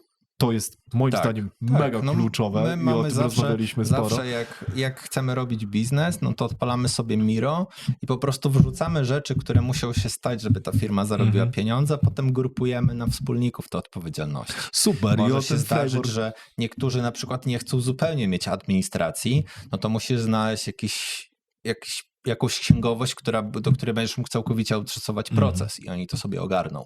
Więc jakby to, że masz wspólników tylko w konkretnych sektorach kompetencji w tej firmie, patrząc, że jakby masz kulkę i tylko, nie wiem, 90% masz pokryte albo 80% masz wspólnikami, to nie zmienia faktu, że tą firmę można wystartować. Jeśli umiesz rozwiązać, właśnie o to chodzi. Ja na przykład też buduję firmy z ludźmi, którzy już mają firmę. To od razu też skraca ścieżkę krytyczną, bo ja wiem, że on jest stabilny finansowo, ja wiem, że on będzie mógł wrzucić jakieś pieniądze, jak będzie trzeba, wiem, że mamy zasoby, których ewentualnie możemy skorzystać, więc tego typu rzeczy są dosyć też istotne. Bo ja też wchodząc do jakiejkolwiek firmy, ja wnoszę ze sobą masę programistów i masę wiedzy. Tak? Coś, co jest przewagą konkurencyjną w innych sektorach. I ja wchodzę razem z tym, albo w ogóle nie wchodzę. Tak? Więc jakby to też trochę musi być tak, że każdy musi chcieć poukładać ten swój kawałek. Jednocześnie komunikacja pomiędzy kawałkami też jest istotna. Więc jeśli wiesz, idziesz i widzisz, że twoi wspólnicy mają jakąś spinę, no to dalej się nie da tego rozwijać. Tak? Albo że na przykład no nie wiem, nie będę wymieniał, bo to będzie bez sensu, tak? Jasne. Ale chodzi po prostu o koncept, w którym ty musisz się dogadać na początku. Bo jeśli przez pierwszy rok, czy przez pierwsze 1,5 roku budowania firmy nie jesteś w stanie, znaleźć jednego wektora działania, no to nie znajdziesz go i później. Dobra, to odzumujmy trochę, czyli framework wygląda tak, że jest jakiś pomysł, rzucasz go na tapetę, dzielisz go na klocki składowe, elementy, które mają po prostu w tym mechanizmie działać, żeby on działał. Skąd wiesz, czy nie wiesz i zawsze testujesz? Jak to jest? Skąd wiesz, które elementy w jakim biznesie muszą być zachowane, żeby ten biznes działał? Czy to jest intuicyjne na starcie? Jakby zawsze traktujesz jakby ta idea pitchowania biznesu z rynkiem, to jakby zawsze traktujesz, że to może być zmienione o 180 stopni. Bo jakby to, czym akademia była na początku, a to, czym akademia jest teraz, tak samo software house e-commerce, czym był na początku, czym jest teraz, no to są inne biznesy.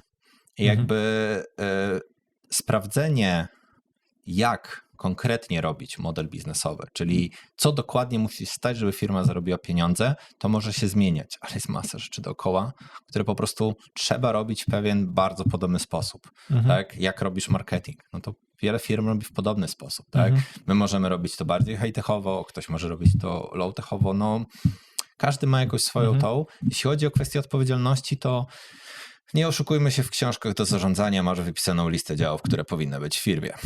Więc szukasz tylko tej grupy, która minimum z minimum jest ci potrzebna do rozpoczęcia. Niezbędna. Przydzielasz pewne zdarzenia biznesowe w tym konkretnym, czyli co się musi zadziać w tym konkretnym klocku i po prostu masz osobę odpowiedzialną za realizację tych rzeczy. Okej. Czy da się twoim zdaniem zrobić biznes z kimś, kto mówi, spróbujmy, ale nie dzielmy na razie odpowiedzialności w praniu, wyjdzie kto jest w czym dobry? Ja uważam, że to jest złe podejście, bo to można spróbować tak zrobić, tylko to później powoduje zgrzyty.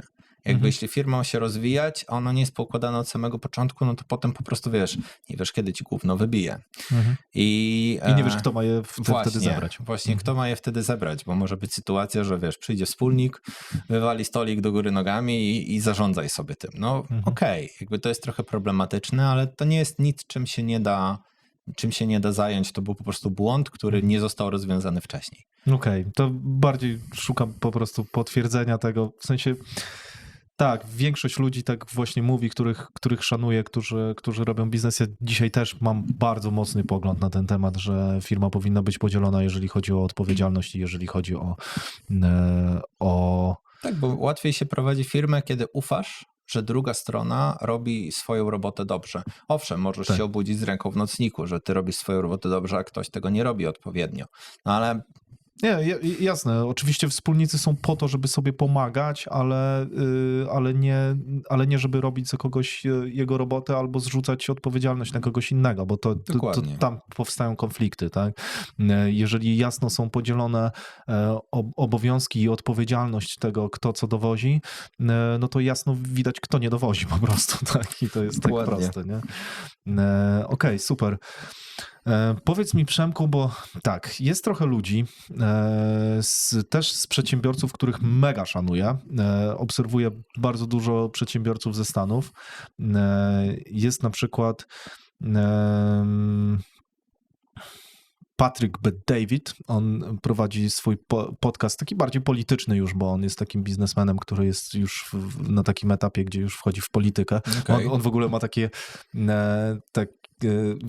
takie śmieszne podejście, w sensie śmieszne, no ciekawe podejście, że pierwsze 20 lat życia swojego powinieneś zadbać o to, żeby nie dać się złapać, w razie czego, na przykład na parkingu, kiedy twój kumpel sprzedaje kilogram kokainy. Okay. Drugie 20 lat życia powinieneś poświęcić na to, żeby znaleźć swoją niszę i rozwinąć ją tak mocno, żeby po prostu zarobić tyle kasy, ile tylko się da w tej branży. Kolejne 20 lat powinieneś poświęcić na to, żeby właśnie albo złapać następne biznesy, rozwinąć tą sieć i tak dalej, a później albo z tego korzystać, skeszować się, albo pójść do polityki. Nie? Więc takie jego jest założenie. To ja na pewno nie jedę do polityki. To znaczy, być może takie etapy są, tylko... to jest jego pomysł. Ja wiem, nie fiksowałbym się na tym 20 lat, no bo u mnie problemy zaczęły się rozwiązywać w okolicach, 15 roku życia, więc już mam przesunięcie. No i to swoje szukanie niższe, no nie wiem, ciężko by mi było wyznaczyć punkt, w którym to zrobiłem. Jakby z mojego punktu widzenia, gdzie ja w stosunku do akademii miałem pewien cel, to ja ten cel osiągnąłem 1,5 roku temu. I to jest tak, że ja trochę nie wiem, w którą stronę mam ją rozwijać. Oczywiście ja mam dużo hipotez, w którym kierunku chciałbym rozwijać, ale z uwagi na to, że już jesteśmy dosyć dużym graczem w swojej niszy, no to ja definiuję swoją niszę. Więc jedyne, co teraz muszę robić, to nie biec, bo nie muszę, wyłapać sobie tej niszy jako pierwszy, tylko ja muszę iść po prostu trochę do przodu każdego dnia. Tutaj bardziej mi chodzi o to, że on mówi o tym, żeby drenować, żeby rzeczywiście tą niszę zrobić taką ja nie robię biznesów, w których zysk jest najważniejszy. Bo jakby ja rozwiązuję problemy i to są moje biznesy, to są po prostu problemy, które rozwiązaliśmy, a nie sztywno zarabiam pieniądze, bo ja zauważyłem, że to, ile ja potrzebuję na życie, żeby sobie dobrze żyć, to jest zarobię gdzieś będąc devem na pół etatu. Tak, i jakby super, wydajny sposób zarabiania, znudziłbym się po 3 tygodniach, ale mógłbym tak przez chwilę żyć, tak? Jeśli chodzi o kwestię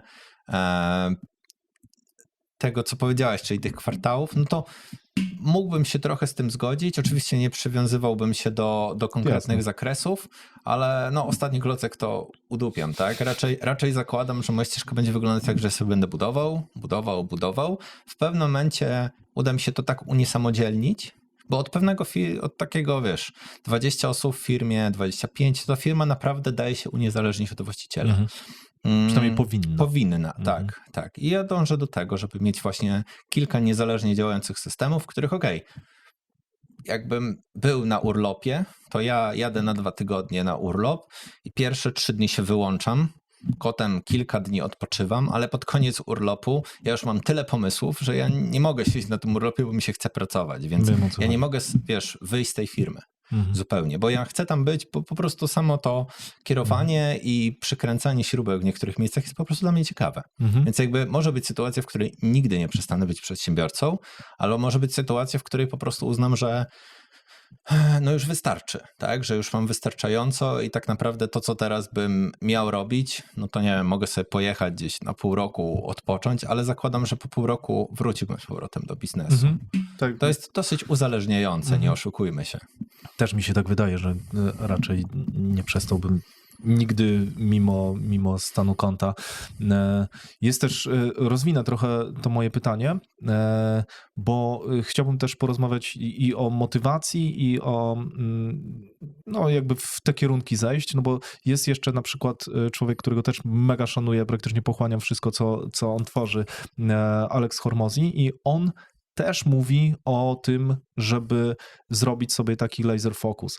On swoją niszę wydrenował bardzo mocno. On w branży fitness rozwijał swój biznes jako swoją siłownię, później zrobił firmę konsultingową, która sprawiała, że siłownie mają więcej klientów i na tym dopiero zaczął zarabiać prawdziwe pieniądze, ale on miał taki moment, w którym miał 5 firm i w momencie, w którym zrezygnował praktycznie z 4 z nich i skupił się na jednej, to naprawdę zaczął mocno zarabiać. Pytanie, czy ty się tego nie boisz? No okej, z jednej strony nie robisz biznesu dla pieniędzy, z drugiej strony rzeczywiście ten laser focus może pomóc w tym, żeby rozwinąć ten biznes do granic możliwości, no bo nie jesteś rozproszony. Z trzeciej strony rzeczywiście te firmy są trochę niezależne od ciebie i działają. Pytanie, czy nie boisz się tego, że prowadząc kilka firm, trochę tracisz szansę, żeby jedną wykręcić na dużo większe obroty. To znaczy, co o tym myślisz? Jakby, czy stół stanie na jednej nodze? Jakby stanie, jeśli ona jest wystarczająco gruba. Pytanie, jak dużo energii jesteś w stanie, ile musisz włożyć, żeby stół stał na jednej nodze, a ile musisz włożyć w 3 nogi, żeby ten stół stał. I to jest świetne pytanie i to jest dokładnie moje pytanie. Więc ja idę w drugim kierunku. Jakby z mojego punktu widzenia dywersyfikacja jest bardzo istotna. Patrząc po tym, jak rynek się zmienia, patrząc po tym, że przyzwyczajenia konsumentów czy pewne reguły gry się zmieniają, no to ty musisz być gotów, żeby odciąć jedną nogę i szybko wstawić drugą. Więc jeśli masz co najmniej 3 nogi i masz jakieś satelitarne mniejsze, no to jest dosyć stabilny stół. Jeśli okazałoby się, że nie wiem, branża fitness przestałaby działać, bo wymyślili tabletkę na mięśnie, no tak, nie oszukujmy się, masz jakieś te, fale elektromagnetyczne, które stymulują mięśnie, a nuż to będzie coś takiego. No i co wtedy? Jakby owszem, szanuję człowieka, który dorobił się milionów pewnie na własnej branży. Dochodzi do miliarda powoli, no właśnie. Więc jakby to jest mega dobry przykład zawodnika, który jest skupiony na jednej branży. Masz z drugiej strony ludzi, którzy rzeczywiście też są przyklejeni do jednej branży, czy nieruchomości, czy nie wiem, e-commerce, no sam Bezos, tak? To są ludzie, którzy są przyklejeni praktycznie do jednej branży i jasne, że to jest właśnie to pytanie, tak? Czy rzeczywiście iść w kilka biznesów? Jak myślisz, z czego to wynika? To twoje podejście. Ja wiem, dlaczego nie idę w jeden biznes, bo ja mam takie, że jak na przykład mam cały tydzień, chcę poświęcić na akademii, to już pod koniec tygodnia, siedzisz, spinasz poślady i tak, kurde, to jest nudne, rozwiązałbym już coś innego. Wiesz, to jest po prostu, ja uzależniłem swój organizm od tego, że przerzucam się pomiędzy kontekstami. I to jest dla mnie najbardziej cieszące, że ja, no może jestem zalewany czasem falą informacji, ale jakby to są informacje, w których muszę przysiąść gdzieś, skupić się, wejść w kontekst, rozwiązać albo pchnąć to dalej i wyjść do kolejnego. I ja najwięcej czasu jakby spędzam na, być może to jest koszt przeskakiwania pomiędzy kontekstami, ale ja na przykład przeskakując pomiędzy kontekstami mam czas na inspirację. Mam czas na, samorozwój i tak dalej. Po prostu są takie klatki dnia, w które używam w odpowiedni sposób. No i ja już, gdybym prowadził tylko jeden biznes, to bym się nudził, bo to jest dużo. Ja mógłbym, owszem, być może mógłbym to rozrosnąć dalej, ale jeśli moim celem nie jest posiadać miliarda, posiadać takiego biznesu, no to jakby po co? Czyli... Tak? Jakby po co mam rezygnować z gry, którą enjoyuję, tylko dlatego, że ktoś gra w inną grę. Jasne. Czyli tak na dobrą sprawę motywuje cię rozwiązywanie problemów, a nie strach przed tym, że, bo na samym początku miałem wrażenie, jak mówiłeś o tej dywersyfikacji, że motywuje cię to, że to jest stabilniejsze. To jest stabilniejsze. Ale to jest, tylko pytanie, czy to jest właśnie racjonalizacja tego, co robisz, dlatego, że robisz to, co jest przyjemne, tak? Wiesz, ja uważam, że nie możesz robić rzeczy wbrew sobie. Tak, więc jakby jeśli to jest zgodne, nie wiem, z moją energią, z tym, w jaki sposób ja mam plan na siebie, no to po pierwsze, co komu do tego, tak? A po drugie, dlaczego twój framework na rzeczywistość ma być lepszy, tak? Zresztą jeśli mielibyśmy mierzyć ludzi siłą dolara, siłą złotówki, no to jakby masz tylko jedną linijkę i to jest bardzo ubogie. Więc jeśli ja mogę popatrzeć, że ktoś owszem ma, nie wiem, z podwórka tutaj kilkumilionową firmę, ale po prostu ciągle w niej siedzi, no to jakby to nie wygrałeś tej gry. To, że masz większą firmę, to nie oznacza, że wygrałeś tę grę. Tak? I jakby ja raczej wiem, że ja będę sobie, podbijał te piłeczki, bo po prostu pojawiły się problemy i one po prostu będą sobie powoli rosły. Tak? I owszem, stabilność, którą mi to daje, daje mi dosyć duży komfort. Oczywiście pewnie osiągnąłbym podobną stabilność i podobny komfort, jakbym się skupił tylko na jednym. Tylko jedna firma jest nudna. Rozumiem. Od pewnego momentu już jest nudno i ja na przykład mam firm na 20 lat do przodu, tylko to jest tak naprawdę kwestia pokonania kolejnej bariery 1-0 więcej, tak, rocznie. I w przypadku pokonywania kolejnej bariery otwierają ci po prostu nowe rzeczy. Dobra, a to jakbyś mógł powiedzieć, kiedy kliknęło? Chodzi mi o taki moment, w którym rzeczywiście... Przepraszam. Wytniemy to. Chyba tak. Z tego, że... Kurde, ja dzisiaj się tak chory obudziłem. Dobrze, że to rozćwiczyłem. Chodzi mi o ten moment, w którym praktycznie z pracy na etacie przeszedłeś na to, że robisz swój biznes, że zacząłeś zarabiać taką kasę, że była ona wystarczająca do tego, żeby spokojnie sobie planować i na luzie to rozwijać i grać sobie właśnie w tą grę strategiczną. Czy kojarzysz taki moment? Wiesz co, ja nigdy nie byłem na etacie. Ja najdłużej wytrzymałem w firmie 2 miesiące i to poszedłem tam, żeby po prostu... Zawsze pracowałem jako jakiś kontraktor czy freelancer. Tak, nigdy nie poszedłem do jakiejś firmy być na etat. Więc jakby ja wiedziałem już wcześniej, tak gdzieś w okolicach 20 roku życia, że taka standardowa firma, jak wszyscy moi koledzy chcieli pójść do dużej firmy, mieć zdolność kredytową, stałą pracę i tak dalej, to trochę nie jest mój kierunek. I jakby to teraz po prostu mam to przekonanie, no i ja lubię to, co robię. Po prostu mnie to cieszy.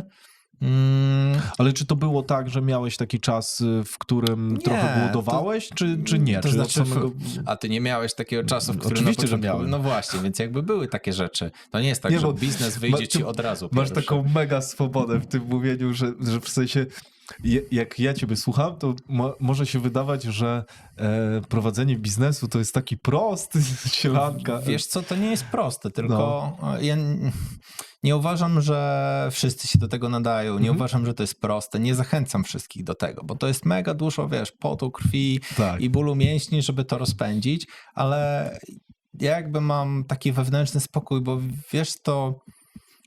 jakoś gdzieś w okolicach właśnie 26 roku życia, no teraz mam 31, więc kilka lat temu,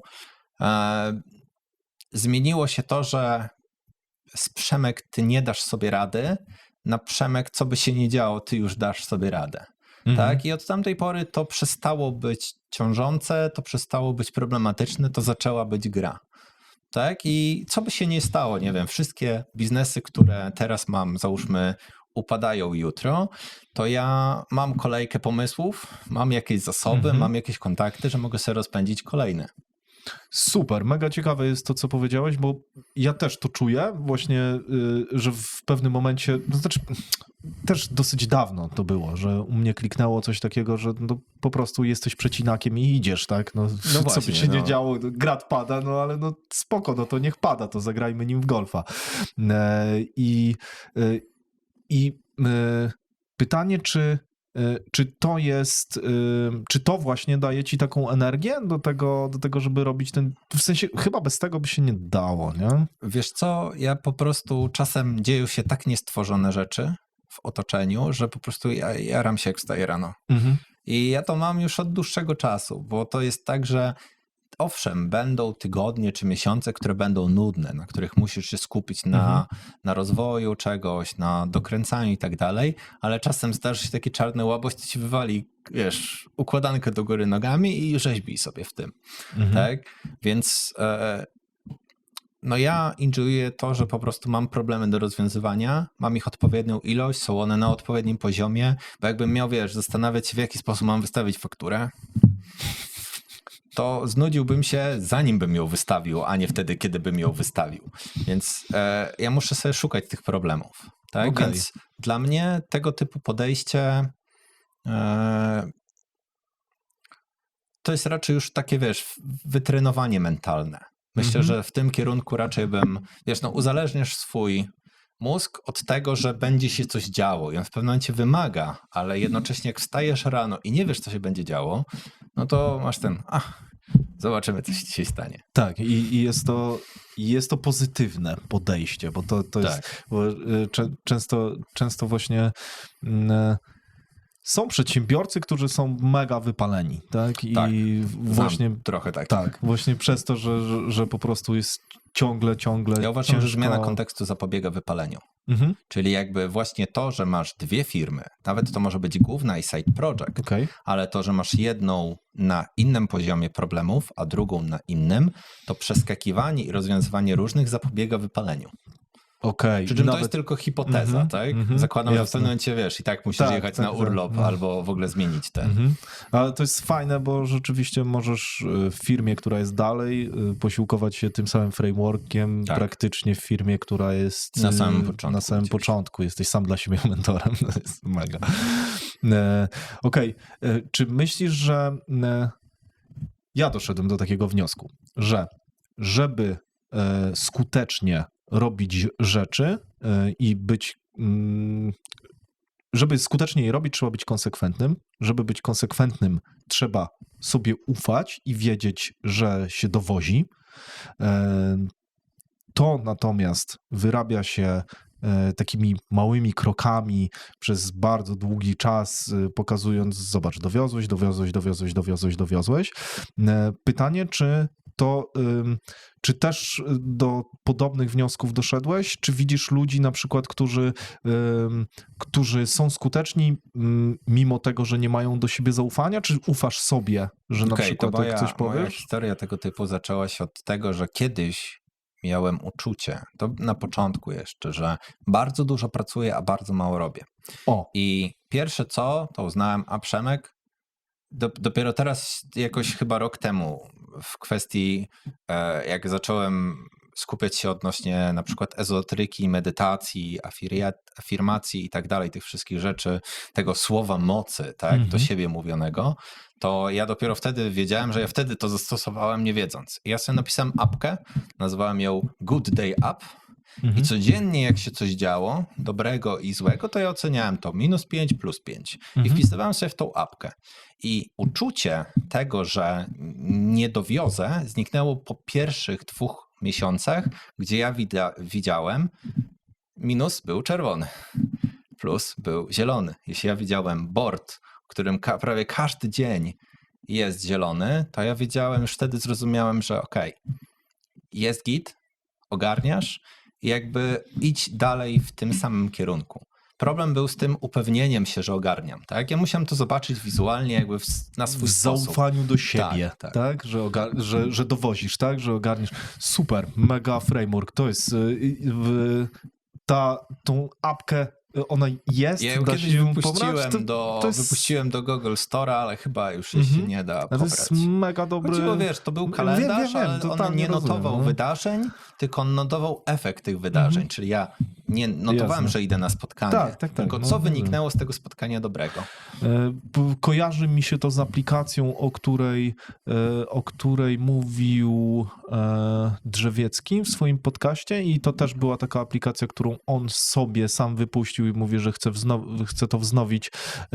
A propos tego, że w randomowym momencie dnia apka ci wyskakiwała z komunikatem: oceń, jak się teraz czujesz od minus 10 do plus 10, nie? I po jakimś czasie rzeczywiście no miało to jakiś wpływ na ciebie, na nastawienie i tak dalej. Że tak naprawdę, dokładnie. Mimo że na sam koniec dnia czujesz się, że jeszcze jest dużo pracy, dużo nie osiągnąłeś i tak dalej, jak masz okazję odnieść się do tego stanu faktycznego, czyli zbierasz te informacje od razu na świeżo, a nie siedzisz wieczór i się zastanawiasz, tylko po prostu patrzysz, jest w miarę dobrze. Tak, i ja od tamtej pory, owszem, mam gorsze dni, mam lepsze dni, jestem człowiekiem, nie robotem, ale już wiem, że nawet jeśli teraz coś się stanie, to ja już mam na tyle wystarczająco energii, na tyle wystarczająco umiejętności czy wiedzy, żeby dzisiaj jest syf, to jutro będzie syf -1, kolejny syf -2 i tak dalej, aż po końcu zostanie zredukowane.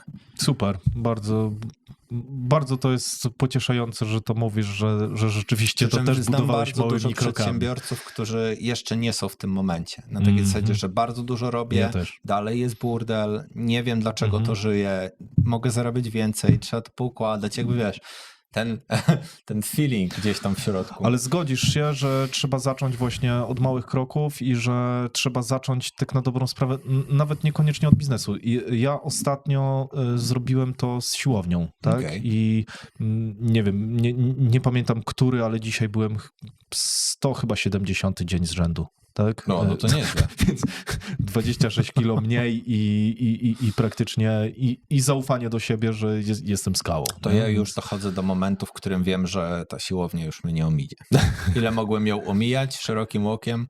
No to mam psa, z którym chodzę, ale to dalej jest trochę za mało, jak siedzisz 12 godzin polecam dziennie. ci pewien framework, który wydaje mi się, że gdzieś tam właśnie zrobiłem sobie w głowie i spisałem go nawet. Wydaje mi się, że najbardziej skuteczną opcją, bo też próbowałem różnych, jest to, żeby dać sobie cel tak mały, żeby szybko dowieść. Żeby było ci głupio przed samym sobą, żeby tego codziennie nie zrobić. Bo stwierdzasz wtedy, ja sobie ustaliłem na samym początku 15 minut biegu. Tak? I to była pierwsza rzecz, od której zacząłem i tak dokładałem sobie małe klocuszki, ale na samym początku te 15 minut biegu znajdź mi wymówkę. No tak, ciężko. Znajdź mi wymówkę. Pies się ucieszy. Nie.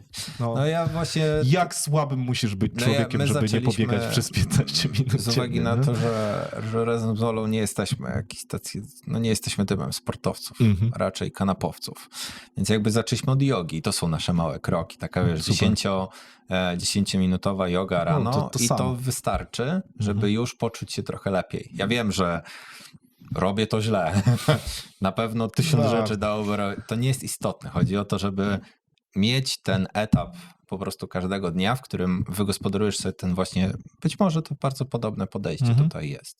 Że ten mały fragment, że głupio ci było, że nie znalazłeś tych 10 minut. Tak, właśnie o to chodzi. I to codziennie, bo tak samo widzę, że praktycznie z każdym nawykiem, tak? Jeżeli on jest na tyle mały, żeby nie wchodził w twoje życie, żeby ci było głupio, że go nie robisz, to później dochodzisz do momentu, w którym dzisiaj mój trening jest ogromny. Jakbym na samym początku sobie pomyślał... sobie tego samego. Ale jakbym na samym początku, próbował dojść do tego od dzisiejszego dnia, no to nie ma mowy. Nawet bym nie wpadł na to, drugiego dnia bym nie poszedł. Po prostu. Okej. Nie? Więc jakby do takiego wniosku dochodzę. Wiesz, ja kiedyś bardzo dużo uprawiałem sportu, Mhm. ale przed chorobą. Jeździłem na rolkach wyczynowo Mega. i potrafiłem być 6 godzin na tych rolkach, wracać do domu złachany, następnego dnia kolejne, tak?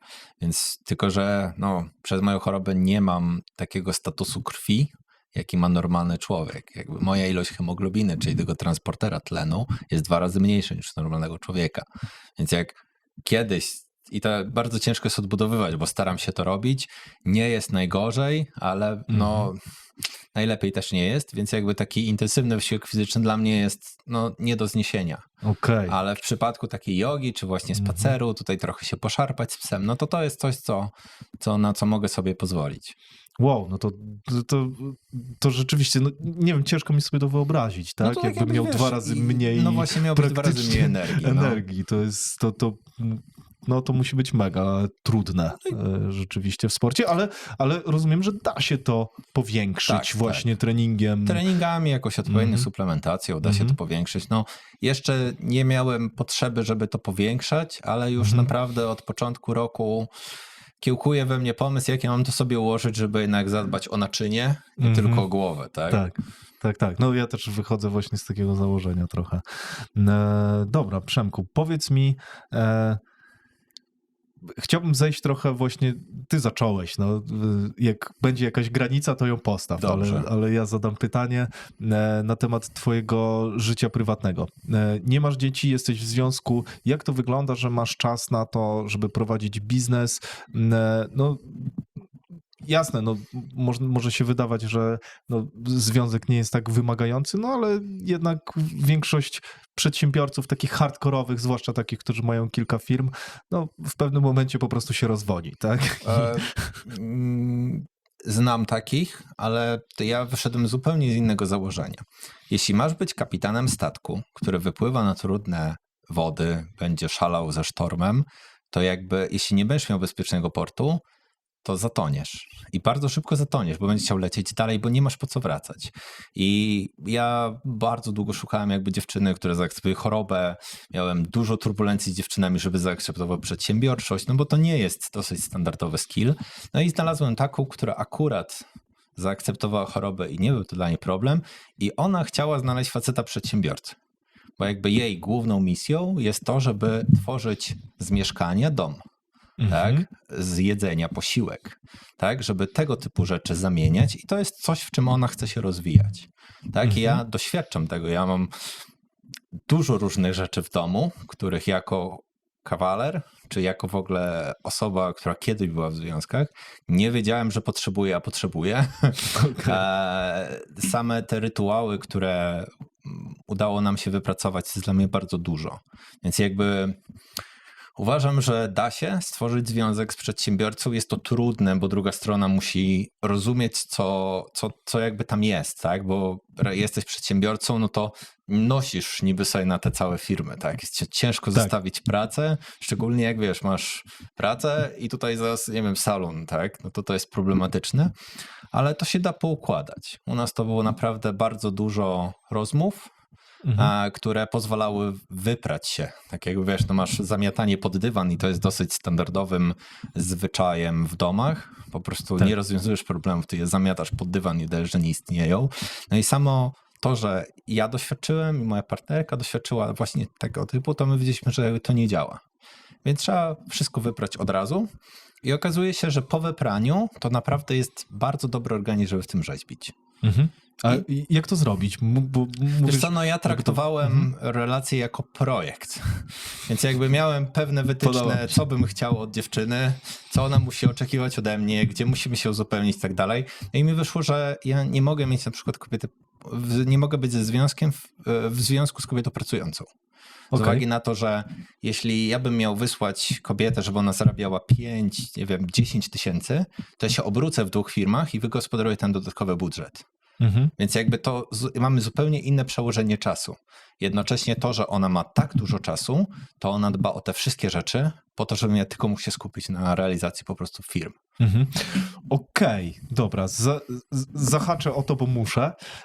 Czy twoim zdaniem nie jest to z drugiej strony trochę brak równowagi na takiej zasadzie, że no, powstaje wtedy pewne uzależnienie u kobiety od tego związku. Ona praktycznie w momencie, w którym ona nie zarabia, no to z czasem tak naprawdę traci pozycję rynkową. To znaczy zarabia. Jakby dostaje po prostu pensję normalnie jakby pracowała. Ja uważam, że to, że ona nie zarabia zawodowo, ja uważam, że w ogóle kobieta jakby która pracuje w domu, taka no znana obraźliwie jako kura domowa, to jest czasem cięższy zawód niż prowadzenie firmy. No, oczywiście. Ja od kiedy prowadzę firmę, już myślę, że 6 lat, jak nie więcej, to mam sprzątaczkę. Jakby to była pierwsza rzecz, którą musiałem załatwić, tak? Potem okazało się, że przydałby się ktoś, kto będzie myślał o zakupach. Ktoś, kto będzie myślał o tym, żeby zdrowo jeść. Ktoś, kto będzie myślał o tym, żeby ta cała atmosfera domowa. To były rzeczy, którymi się nie chciałem zajmować. My potrzebowaliśmy znaleźć sobie takie, yin-yang, które będzie dobre. I o ile uważam, że dużo osób może patrzeć, że tak, to jest uzależnienie finansowe, to ja uważam, że to jestem bardziej uzależniony od niej, bo to ja dzięki niej żyję na bardzo dobrym poziomie, jem bardzo dobre rzeczy, jakby dba o mnie i to nie jest sytuacja, w której ktokolwiek tutaj jest stratny. Okej, dobra, tak? czyli jest synergia, może nawet nie synergia, tylko to nie jest taka nazwa na te układy podwójne, to nie jest pasożytnictwo, nie jest symbioza. Symbioza, tego słowa. To jest symbioza, tak? Okej. Dobra, fajnie. Wiesz, bo to, owszem, tutaj mamy, w kulturze gold diggerki.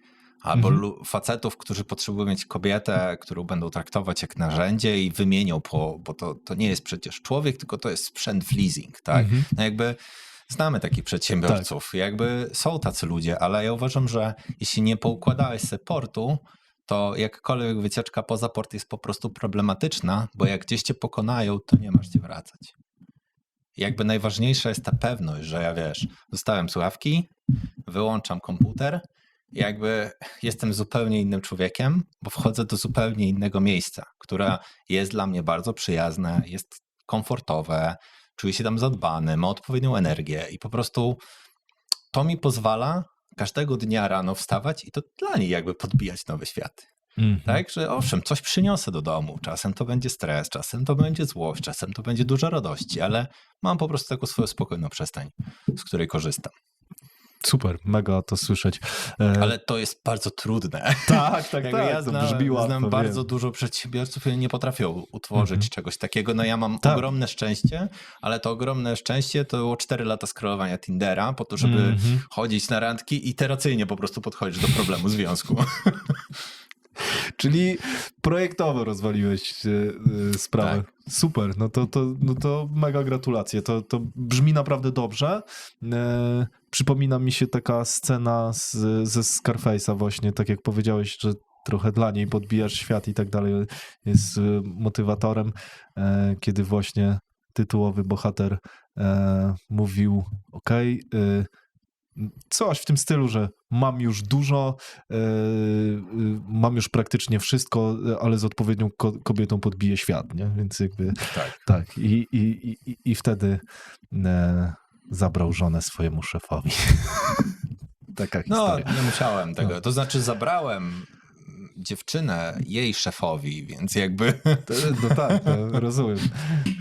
Tak, ale na przykład to, co ja zauważyłem, to nasza postawa, którą udało nam się wypracować przez naprawdę tysiące lat rozmów, nie oszukujmy się tego, bo to są trudne tematy, gdzieś tam po drodze siedzi podświadomość, która ci utrudnia różne rzeczy. Ego, właśnie, więc jakby to było bardzo trudne, tak? I ja też widzę, że poziom, którym mi się udało zapewnić mojej partnerce, jest nieosiągalny dla jej koleżanek. Jakby to trochę, nie jest... To jest dobre, bo jej życie jest dobre, tak? Ale to jest tak niestandardowe, że u żadnej z jej koleżanek czy gdzieś nie ma ludzi, którzy są w stanie coś takiego powtórzyć. Zakładam, że są przedsiębiorcy, którzy mają podobny model i jakby uzupełniają się, ale no jest to dosyć rzadkie. W taki sposób, jak o tym mówisz, to tak, jest to mega, mega rzadkie. Każdy chyba gdzieś tam podświadomie dąży właśnie do takiego modelu, ale mówisz o tym w taki sposób, jakbyś właśnie dotarł tam, gdzie każdy próbuje być. Ja mam takie Super, wrażenie. super. Jakby z mojego punktu Mega. widzenia ja nie wymarzyłem sobie 20% tak dobrej Mhm. relacji. Nie spodziewałem się tego. A Mhm. okazało się, że naprawdę to jest kwestia trochę pracy, trochę zrozumienia, trochę tego, Mhm. żeby jedna drugiej stronie nie przeszkadzała. No oczywiście pasujemy do siebie dosyć charakterami, mamy podobny tryb życia i tak dalej, więc to nam pomaga, no bo jakbym miał na przykład dziewczynę, która ma ogromną potrzebę podróżowania, Mhm. no to To no nie dogadasz tego, Mhm. po prostu to jest zupełnie inna wartość, której się nie da dogrywać. Dobra, czyli to masz jakiś framework za tym ukryty, skoro Wiesz co, podszedłeś do tego jako swojego projekt? czasu miałem checklistę, co Mhm. musi mieć dziewczyna. Okej.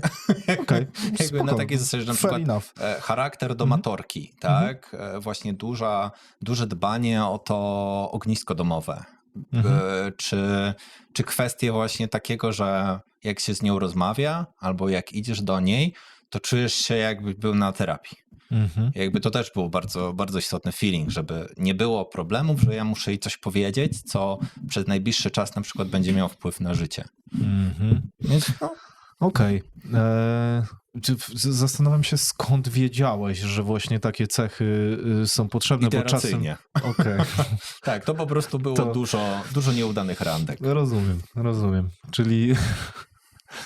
No dobra, Tak. to pomieńmy. Dobra, Przemku, zejdźmy na temat, który na pewno jest ci mega bliski. W sensie wiem, że jarasz się tym tematem, a ja chciałbym go trochę wydrążyć. Wspomagacze. Okej. Chciałbym, żebyś powiedział, co tak naprawdę ci dają i jak twoim zdaniem to powinno wyglądać, jeżeli chodzi o swój rozwój i no, ogólnie powiedz, jakie wspomagacze twoim zdaniem są ok, co odkryłeś przez tą ścieżkę Okej, to jakby- i zejdźmy na ten temat. Pierwsze trzeba uświadomić sobie fakt, że czasem warto się wspomóc. Tak? Jakby kultura mówi jakby narkotyki. Mhm. Jakby to jest od razu, wiesz, że to jest złe słowo. Tak? Nawet substancje, nie wiem, psychoaktywne, to też już trochę ładniej, ale dalej. Jeśli skreślisz to i napiszesz narzędzia, to trochę zmienia postrzeganie czegoś takiego.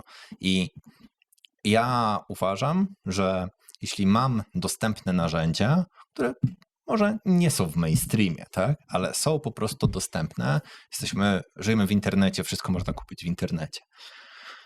Więc jak mamy tego typu zmianę, że to nie są substancje psychoaktywne, czy substancje uzależniające, czy narkotyki, tylko to są narzędzia, to zastanawiasz się, do czego to są narzędzia.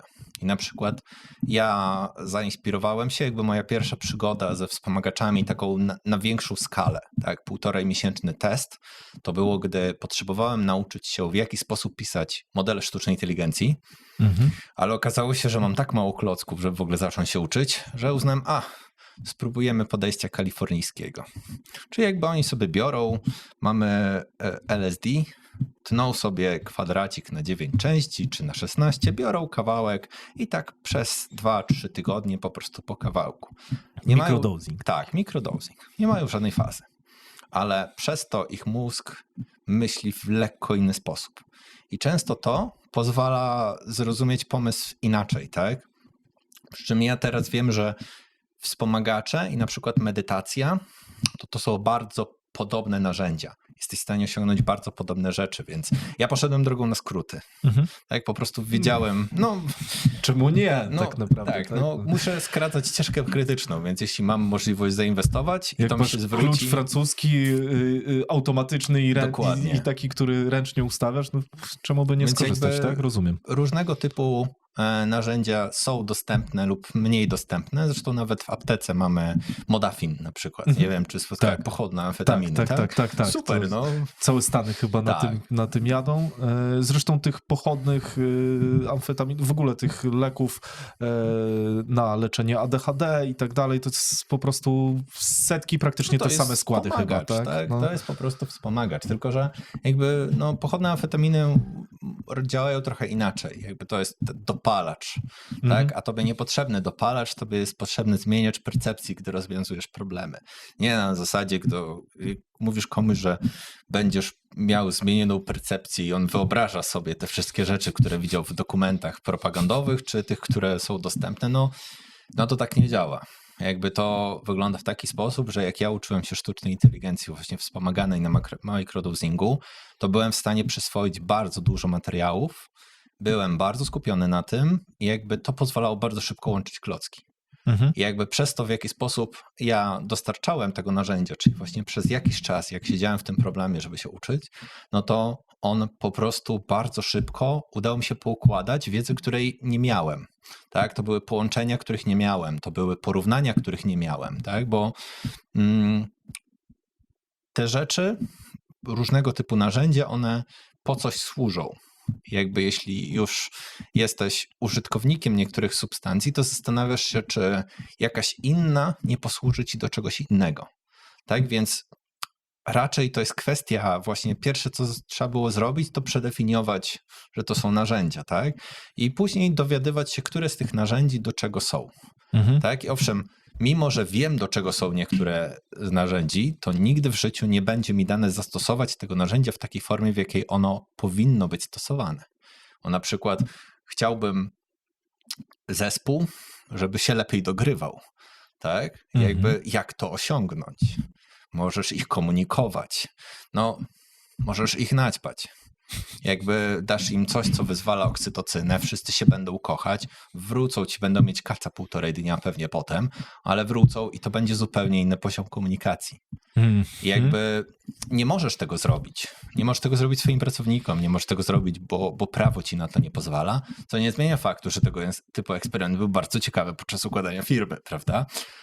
Tak samo jak mieliśmy sytuację z tymi suplementami grzybowymi. To jakby był problem do rozwiązania, bo ludzie bardzo długo uczą się programowania. Tak, to jest problem. To jest problem, tak? tak? I my już go rozwiązujemy, tak? Bo skracamy 3 lata nauki w rok. Ale jak ugrać 10%? I bardzo długo chodziło za mną pytanie, jak ugrać 10% więcej czasu. Co jakby pytanie wydaje się, że nie da się. Okazuje się, że się da, wystarczy suplementować. My mamy właśnie suplementy te grzybowe, no to one mają 3 grzyby, takie kognitywne i dodatkowo 5 ziół.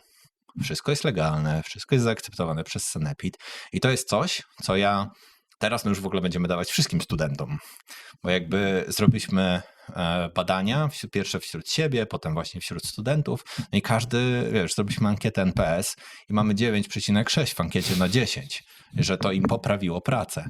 No to jakby Jak dlaczego? z tego nie korzystać? Właśnie, dlaczego z tego nie korzystać? Więc właśnie jeśli przemianujesz substancje jakby zakazane na narzędzie, no to wtedy otwiera ci to zupełnie inne te. No a jako przedsiębiorca doskonale wiesz, że chcesz korzystać z pełnego asortymentu narzędzi, a nie tylko z takiego, który masz aktualnie pod ręką. Czy twoim zdaniem to jest remedium dla większości osób? Nie, to jest moje podejście do tego, tak? U mnie to działa, nie róbcie tego. Nie polecam. Po prostu to nie, że nie polecam. Jakby być może będą pewne umysły, które będą chciały w ten sposób podejść do problemu. Ja wiem, że w przypadku branży IT, gdybyśmy przenieśli się za ocean, to tego typu coś byłoby standardem. Więc my po prostu tego tutaj nie wdrażamy, mimo że gdzieś tam to jest, tak? Tak, słyszy się w Stanach, że rzeczywiście na przykład menadżerowie... najlepsza rzecz, którą ostatnio poznaliśmy człowieka, który ma startup, gdzie sprzedaje plastry psylocybinowe na depresję kur domowych. Żeby im nie było samotnie w domu, to przyklejają sobie plasterek, który pokazuje, że świat jest w ładniejszych kolorach. Jakby narzędzie. Okej, tak? Czyli w sumie to samo, co każdy antydepresant, tak na dobrą sprawę, tylko, które są przypisywane praktycznie w kilogramach. Jeśli masz syntezę antydepresantów, no to są ciężkie środki, które robią ci naprawdę duży damage. A jeśli masz substancję, która tylko wchodzi do twojego organizmu, chwilę tam jest i wychodzi w prawie tej samej formie, no to jakby to jest trochę inne podejście. No ja myślę, że jesteśmy w renesansie. Ostatnio też oglądałem chyba z 6 godzin Centrum no nie pamiętam, jakby była taka konferencja właśnie o środkach psychoaktywnych, no to bardzo dużo case'ów takich medycznych. To jest tak, że jak zanim ja doświadczyłem niektórych rzeczy, zanim zacząłem stosować tych narzędzi, no to pierwsza edukacja, tak? Nie możesz wziąć czegoś, nie wiedząc, jak to zadziała, czego się spodziewać i tak dalej. Ale case'y, w których są stosowane te substancje, one mają realne zastosowanie i są znacznie lepszymi lekami niż odpowiedniki, które teraz mamy. Wiesz, są ludzie, gdzie ja widziałem nagranie, gdzie ludziom dali psylocybinę z grzybków i jakby osoby wychodzą i mówią, słuchajcie, to było 20 lat terapii w 6 godzin. Dziękuję wam za to, tak? Bo oni mieli po prostu okazję poukładać sobie, pogodzić się z niektórymi rzeczami, niektóre sobie wyjaśnić, jakby dlaczego mielibyśmy tego nie robić ludziom, tak? Skoro to w miarę dobrze działa. Tak, też widziałem, że w psychologii, w psychiatrii w Stanach używa się, praktycznie są testy cały czas i rzeczywiście to działa. Mam w ogóle wrażenie, że no cała jakby ta branża farmacji jakby lobbuje rzeczywiście no, przeciwko tym substancjom, no, przez to, że mają strasznie duży biznes w tym. Jeśli ktoś lobbuje, to znaczy, że ma właśnie jakby ogromne pieniądze, tak? I zawsze było tak, że naturalne leki.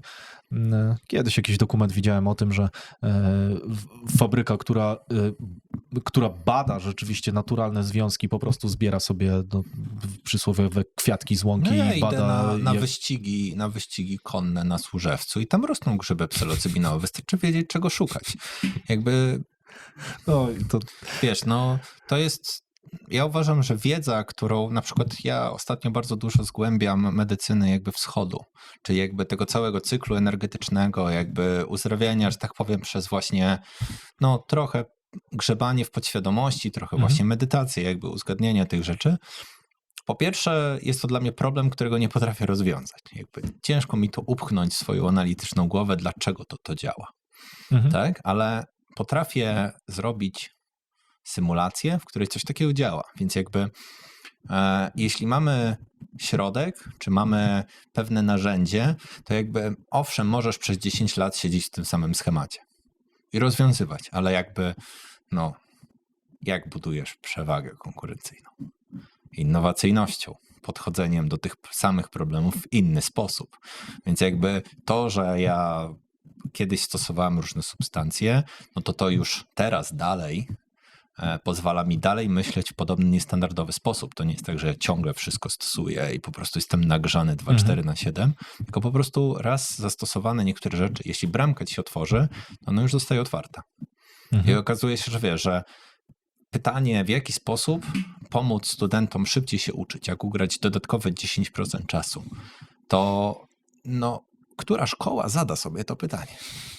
Tak, jakby nie miała okazji. A ja przez to, że zadałem sobie to pytanie, mam środki, które miałem czas na wprowadzenie odpowiednich substancji, porobienie zezwoleń, dopracowanie składu i tak dalej.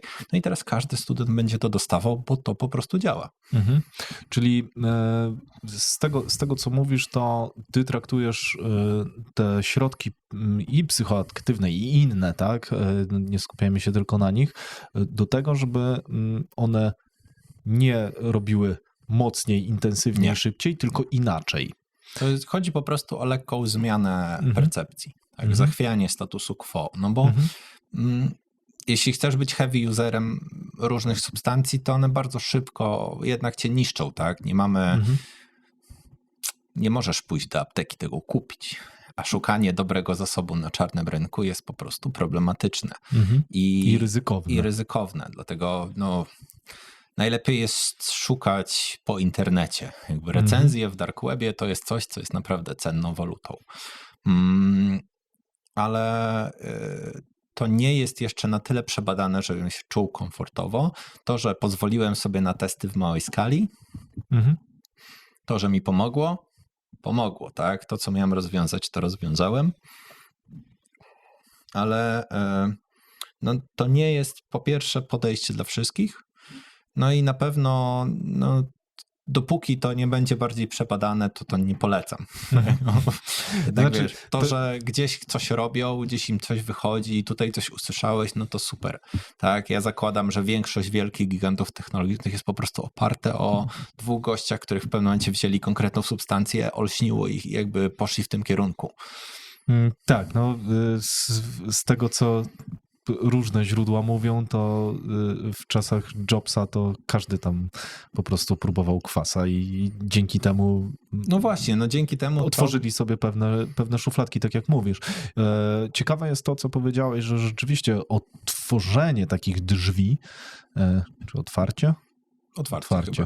Otwarcie takich drzwi sprawia, że one później się nie zamykają. To jest mega ciekawe, bo rzeczywiście jakby nie miałem tego uświadomionego, a rzeczywiście tak jest. No, nie odmyślisz myśli, którą wymyślisz tak, i później schematu tego, jak ona powstała. Właśnie. Tak? Więc mega fajne porównanie, że to rzeczywiście zostaje, że to nie jest tak, że musisz praktycznie non-stop robić jakieś eksperymenty z nowymi substancjami czy z tymi samymi, żeby rzeczywiście jakby rozszerzyć percepcję. Kwestia odblokowania czegoś, tak? Być może kiedyś będę w potrzebie i będę potrzebował znowu coś odblokować, ale myślę, że to jest raczej jednorazowa zmiana podejścia.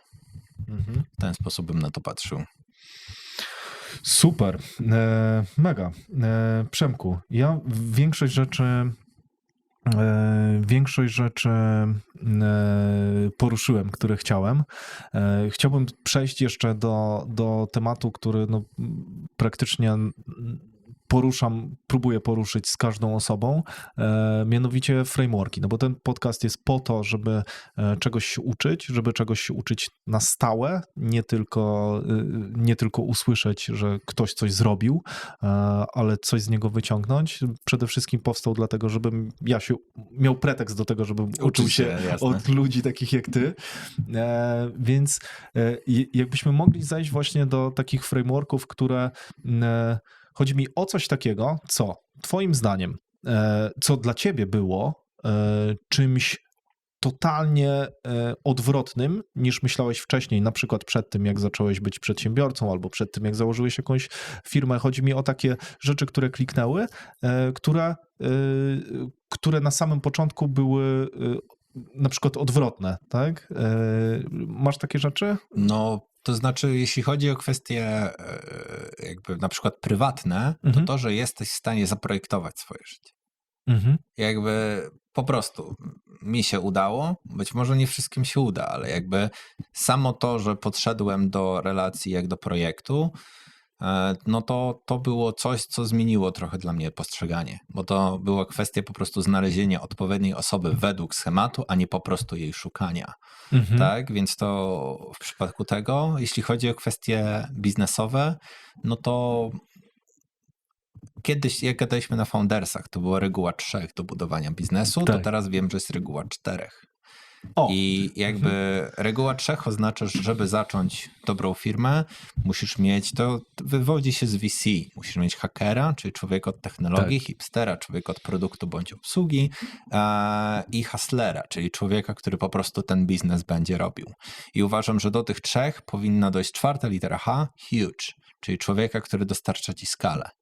I my zauważyliśmy, budując ten biznes, że jeśli mamy znajomych, którzy już są, wiesz, 0 więcej, 2 zera więcej od ciebie, to dla nich wstrzyknięcie w nowy koncept kapitału, czyli właśnie dostarczenie tej skali, jest bardzo małym kosztem, jeśli jesteś w stanie efekt tego ich wstrzyknięcia kapitału rozbudować po ich całej sieci.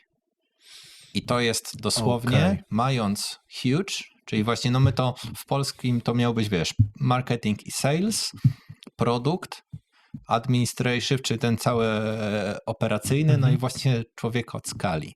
I uważam, to znaczy nie wszyscy na pewnym etapie są w stanie wykorzystać coś takiego, ale jak już my teraz wchodzimy na taki etap, że no mamy znajomych, którzy mają znacznie więcej w portfelach od nas i oni często nie wiedzą, co robić z tym kapitałem. Szukają tych pomysłów inwestycyjnych, jak go przemnażać, żeby po prostu nie stał. To dostarczanie komuś takiemu konceptu, w którym on jest częścią układanki i masz plan, jak wykorzystać jego kapitał w jego grupie, to pozwala ci bardzo szybko wystartować biznes. Okej. Czyli i to też widziałem zawsze u ciebie, ale ty to teraz tak fajnie nazwałeś. Czyli w momencie, w którym myślisz o nowym biznesie i o tych klockach, które się składają. To jest po prostu kolejny klocek, który dostarcza skalę i możesz robić dalej biznes organicznie.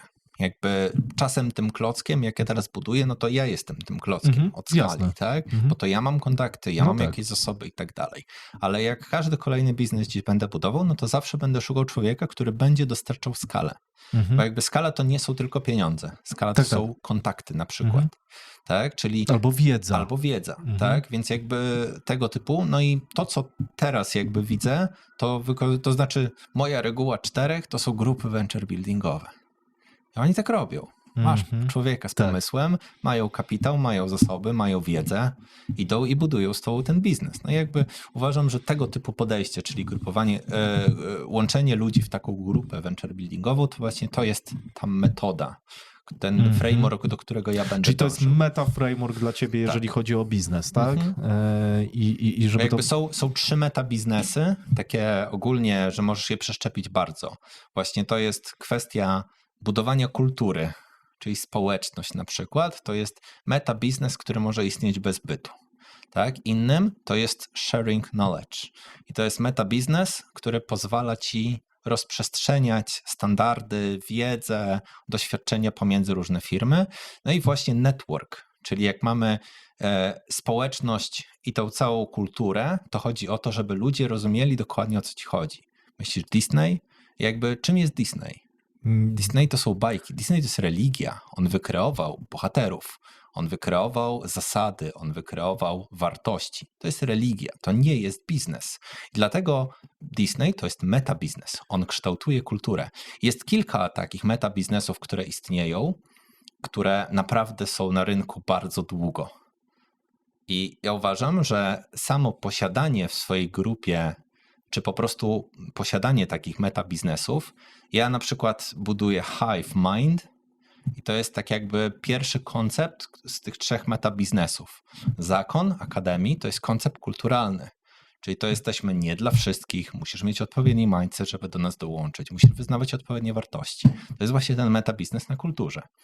Hive Mind to jest metabiznes, który pracuje na networku po to, żeby szybko walidować i szybko stawiać nowe biznesy.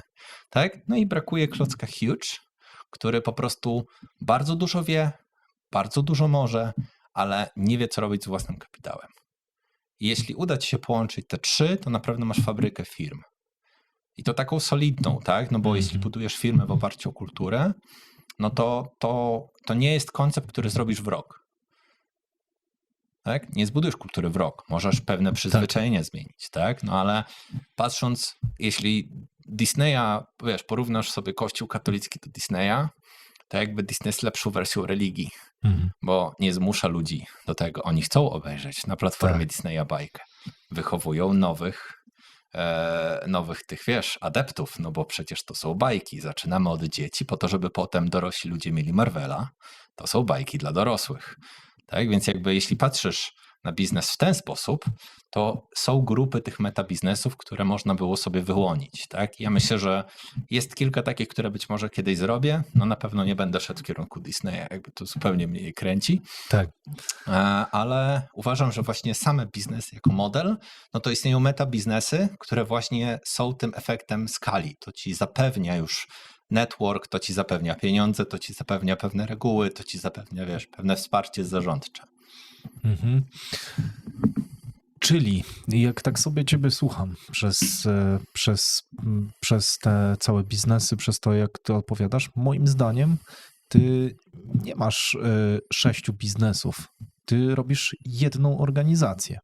Tak naprawdę robisz w jednej branży, w tworzeniu biznesów. Tak, ja ostatnio też już się zastanawiałem, jak kiedyś byłem przedsiębiorcą, czy jakby ktoś, kto przedsiębierze na siebie jakąś odpowiedzialność, to teraz raczej jestem kreatorem. Jakby ja wymyślam, uprawdopodobniam, że ten biznes się stworzy, wymyślam system, wokół którego ten biznes ma działać i oddaję go do dalszej realizacji. Jakby to jest taki mój ultimate model przedsiębiorcy, do Tak, którego i dążę. zaczynam to widzieć, że to właśnie do tego dąży.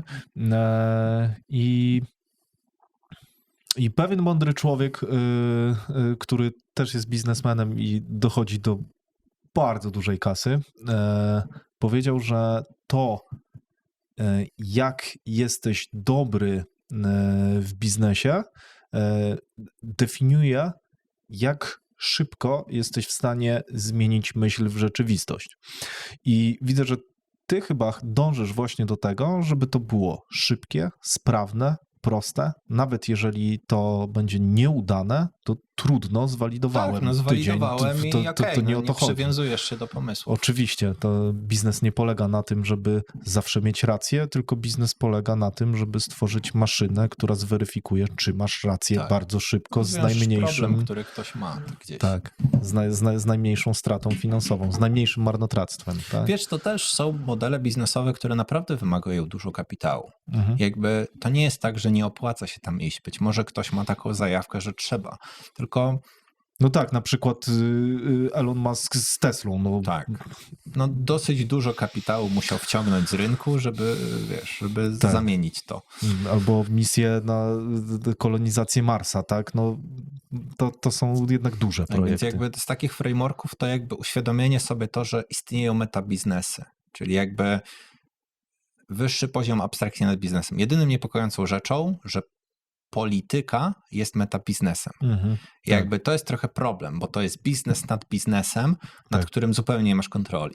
Tak. I dlatego uważam, że im głębiej wchodzisz w system, to tym jesteś bardziej podatny na tego typu metabiznes, a Niestety tak. on jest po prostu bardzo niebezpieczny. Tak. I aż chciałoby się wyjść poza ten system, żeby stworzyć sobie miejsce, które będzie odcięte od polityki albo miało zupełnie inne zasady. Niektórzy z tym kombinują, typu tokenizacja. No to my pisaliśmy już kontrakty, jak miałaby działać spółka z dywidendą, z podziałem udziałów i tak dalej, ale No, myślę to... tutaj bardziej o tym, jak miałoby działać państwo. Tak. Na zasadzie bardziej właśnie demokratycznej blockchaina, tak? Czyli na przykład o tym zresztą opowiadał polski przedsiębiorca, który teraz robi właśnie taki projekt, nie pamiętam nazwiska, nieważne. Chodzi o to, że dzięki ogólnie protokołowi blockchaina mógłbyś decydować o tym, że głos na przykład o tym, ile przedszkoli zrobić albo czego w nich uczyć, mieliby ludzie, którzy mają więcej głosu, ci, którzy mają 2 dzieci, ci, którzy mają 1 dziecko, mieliby mniej głosów, ci, którzy po prostu, no de facto założenie jest takie, żeby ten, kto się na tym zna, miał prawo wypowiadać się w tej kwestii bardziej niż ten, który się na tym nie zna, co brzmi nieźle, ale Ja uważam, jest że tricky i demokracja trudne, nie do końca tak? działa. No, To znaczy... to już nie jest demokracja, to o czym Tak, mówię. Tak? taka Więc... bardziej cyfrowa jakaś. To znaczy to wymagałoby naprawdę bardzo dużej ilości badań, tak? Czyli aktualny system musiałby wydzielić kawałek, nie wiem, miejscowość jedną, w której robią takie eksperymenty i zobaczyć, co wyjdzie, albo wydzielić 50 miejscowości, w których każdy rodzaj eksperymentu jest inny. Tylko pytanie, po co mieliby to robić?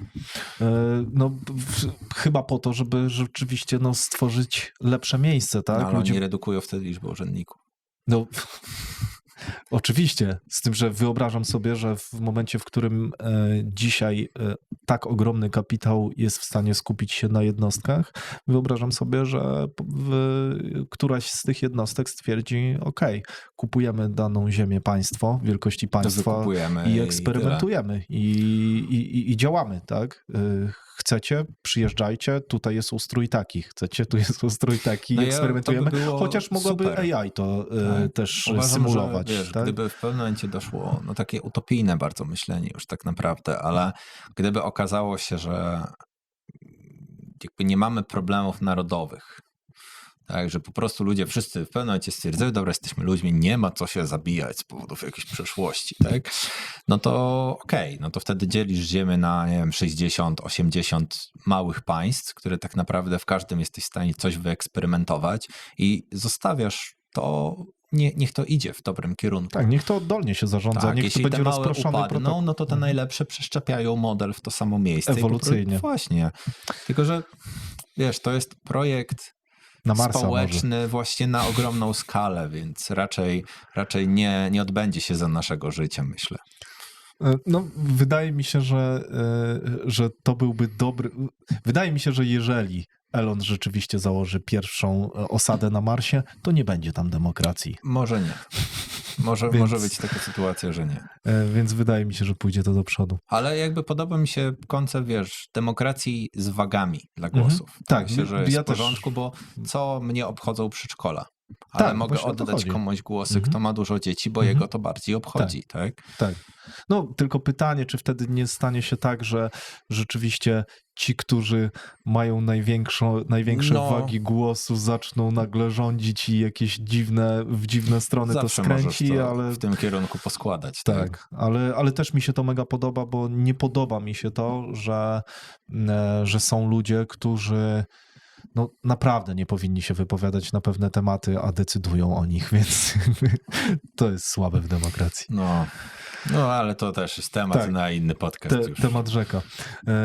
Przemku, mega dzięki za rozmowę. Dla mnie super kreatywna. Super było posiedzieć, pogadać. Super kreatywna rozmowa i fajnie, że to była rozmowa rzeczywiście.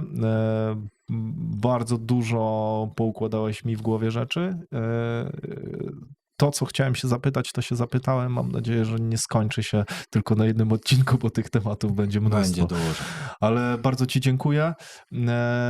To jest miejsce na to, żebyś wykorzystał to, że już teraz pewnie ze 20 osób może odsłucha, żebyś powiedział to, co chcesz powiedzieć. W sensie, możesz powiedzieć o swoim produkcie, możesz powiedzieć o swojej szkole, możesz powiedzieć, jeżeli chcesz, gdzie cię znaleźć, żeby ludzie się do ciebie odezwali, możesz coś sobie wypromować, bo po to też jest ten podcast, nie? Więc powiedz ja coś. przyszłem pogadać z kolegą, a nie promować produkt, tak? Więc muszę się zastanowić chwilę.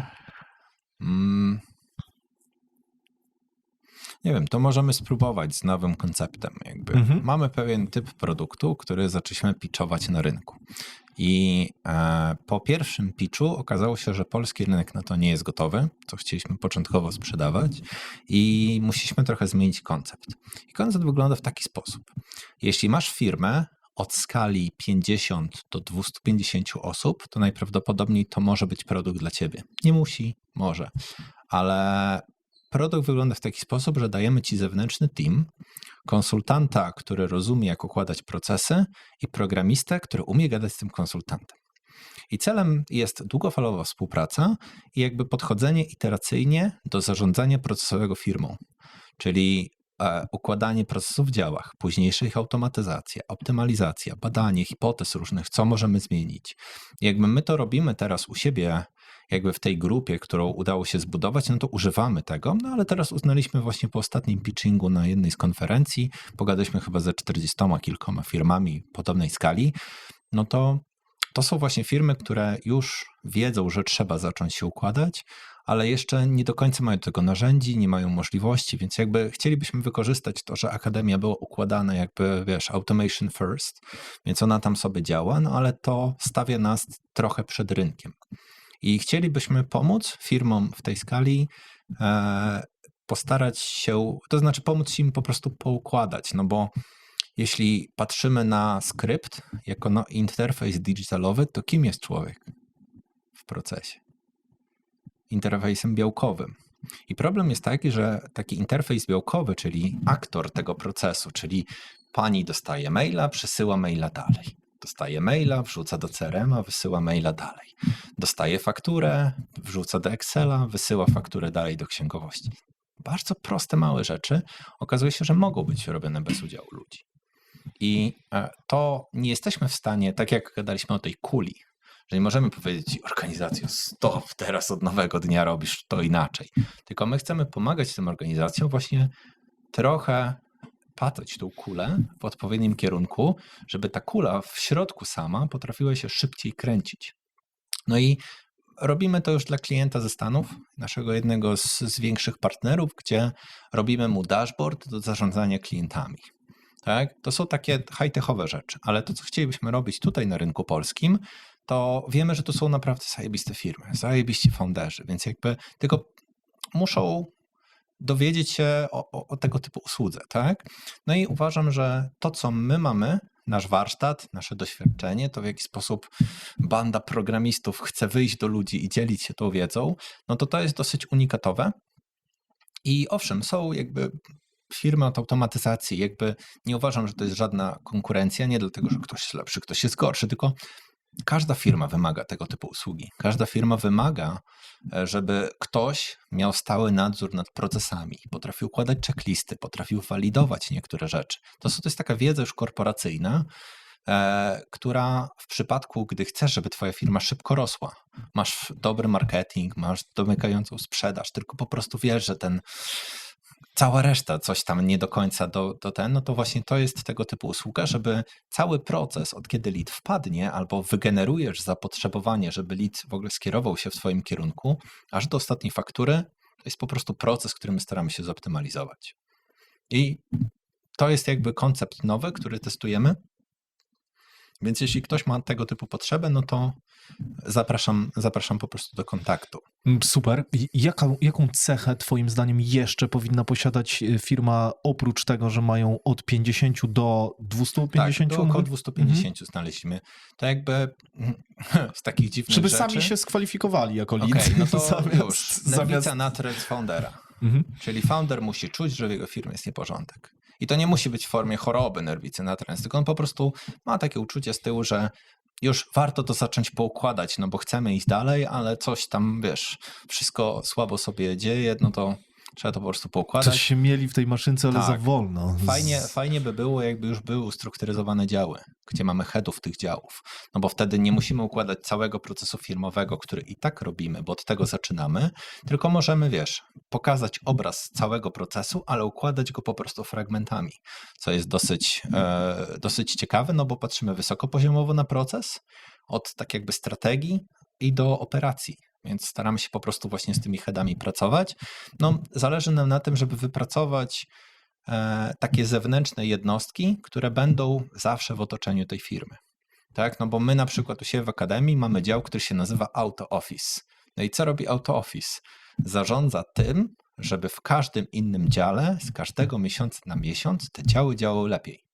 Więc jakby właśnie my chcemy dać takim firmom zalążek takiego Auto Office, czyli człowieka, który rozumie procesy, potrafi wyciągnąć informacje, potrafi dogadać się z zespołem i człowieka, który wymieni się z nim wiedzą i powie, dobra, to w tym miesiącu to spinamy i w następnym miesiącu znowu coś. Więc jakby wiemy, że tego typu organiczne podejście jest najlepsze, no bo mieliśmy już sytuację, w której chcieliśmy brutalnie zmieniać proces, to firma po prostu, to nie jest tak, że firma nie podołała. Był taki zgrzyt z ludźmi, że oni przecież tak robią bardzo długo, że to działało, no to... Zmiana rodzi opór. Tak, właśnie Im o to większa chodzi. zmiana, tym większy my chcemy opór. pierwsze dowiedzieć się, jak ta organizacja żyje, żeby potem zmieniać to bardzo małymi fragmentami. Tak, oczywiście, jakby fajnie by było mieć firmę bez ludzi. No, być może dałoby kiedyś radę, ale no nie ma takich firm. Więc to, co my chcemy, no to właśnie chcielibyśmy takie jednostki doczepiać do firm jako właśnie zewnętrzne jednostki konsultacyjne, po to, żeby pomagać ludziom, jakby founderom z C-level, bo to mogą być różni, lub właśnie takim, wiesz, wyższym operacyjnym headom, no to po prostu użyczyć naszej wiedzy i chociaż czasem nawet nie musimy dzielić się wiedzą, bo możemy dać, wiesz, second opinion. I to już dla kogoś będzie dosyć motywującym jakby wyzwalaczem zmiany, żeby spróbować coś zrobić. Więc widzieliśmy gotowość zakupową dużych firm z takiego sektora, widzieliśmy potrzebę na rynku, no i dlatego robimy ten pomysł. Tak, uważam, że ten pomysł ma rację bytu. Szczególnie, że no, mieliśmy koncept dopracowany przez tydzień, no to jak puściliśmy po networku informacje, co robimy z odpowiednim opisem, z jakimś dokumentem, no to wróciły nam naprawdę bardzo dużo ofert, bardzo dużo zapytań. Zarezonowało.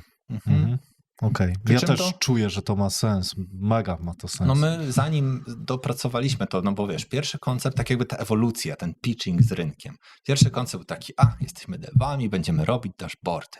No i jakby po co ci dashboard, jak nie jesteś w stanie tego ogarnąć cyfrowo, tak? Więc to był trochę przerost formy nad treścią. I mimo, że my chcielibyśmy to robić, bo dalej jesteśmy programistami, chcielibyśmy pomagać, To jesteście bardziej świadomi niż menadżer, Tak.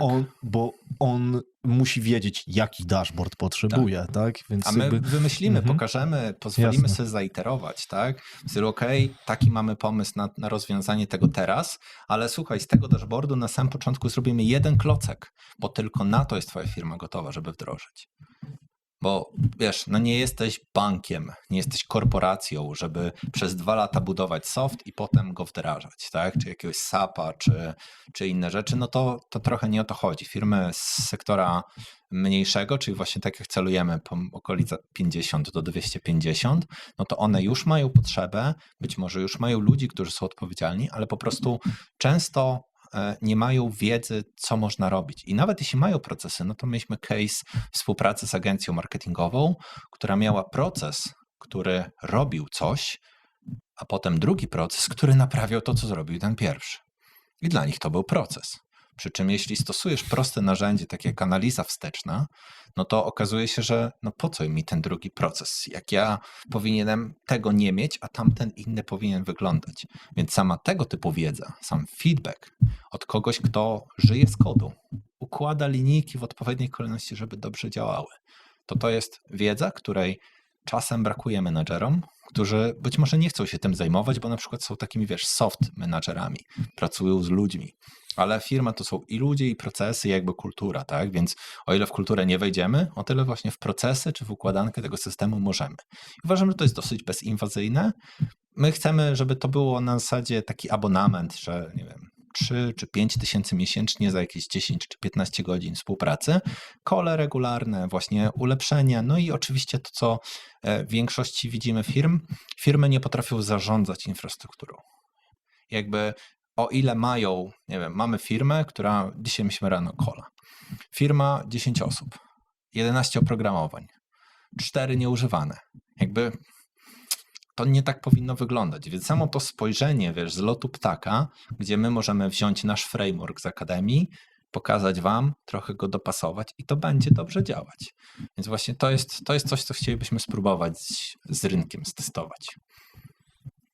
Brzmi to mega, czyli praktycznie doświadczenie w firmie IT, tak jak mówisz, doświadczenie od programistów, jak się tworzy rzeczywiście dobre systemy, przełożone na to, jak ma działać firma.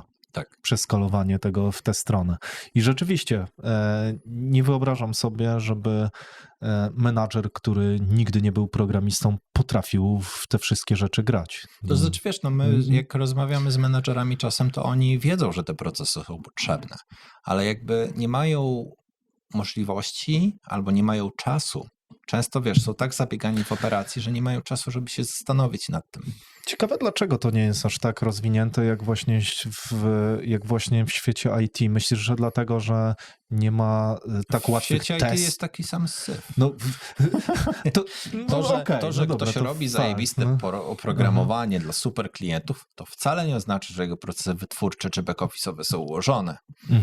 No tak, ale jednak istnieją takie rzeczy jak sprawdzanie poprawności kodu, tak? Na przykład. Code review. W menadżerce tego nie ma. Nie ma. A powinno. Tak? Bo to są takie rzeczy we wprowadzaniu procesów w firmie.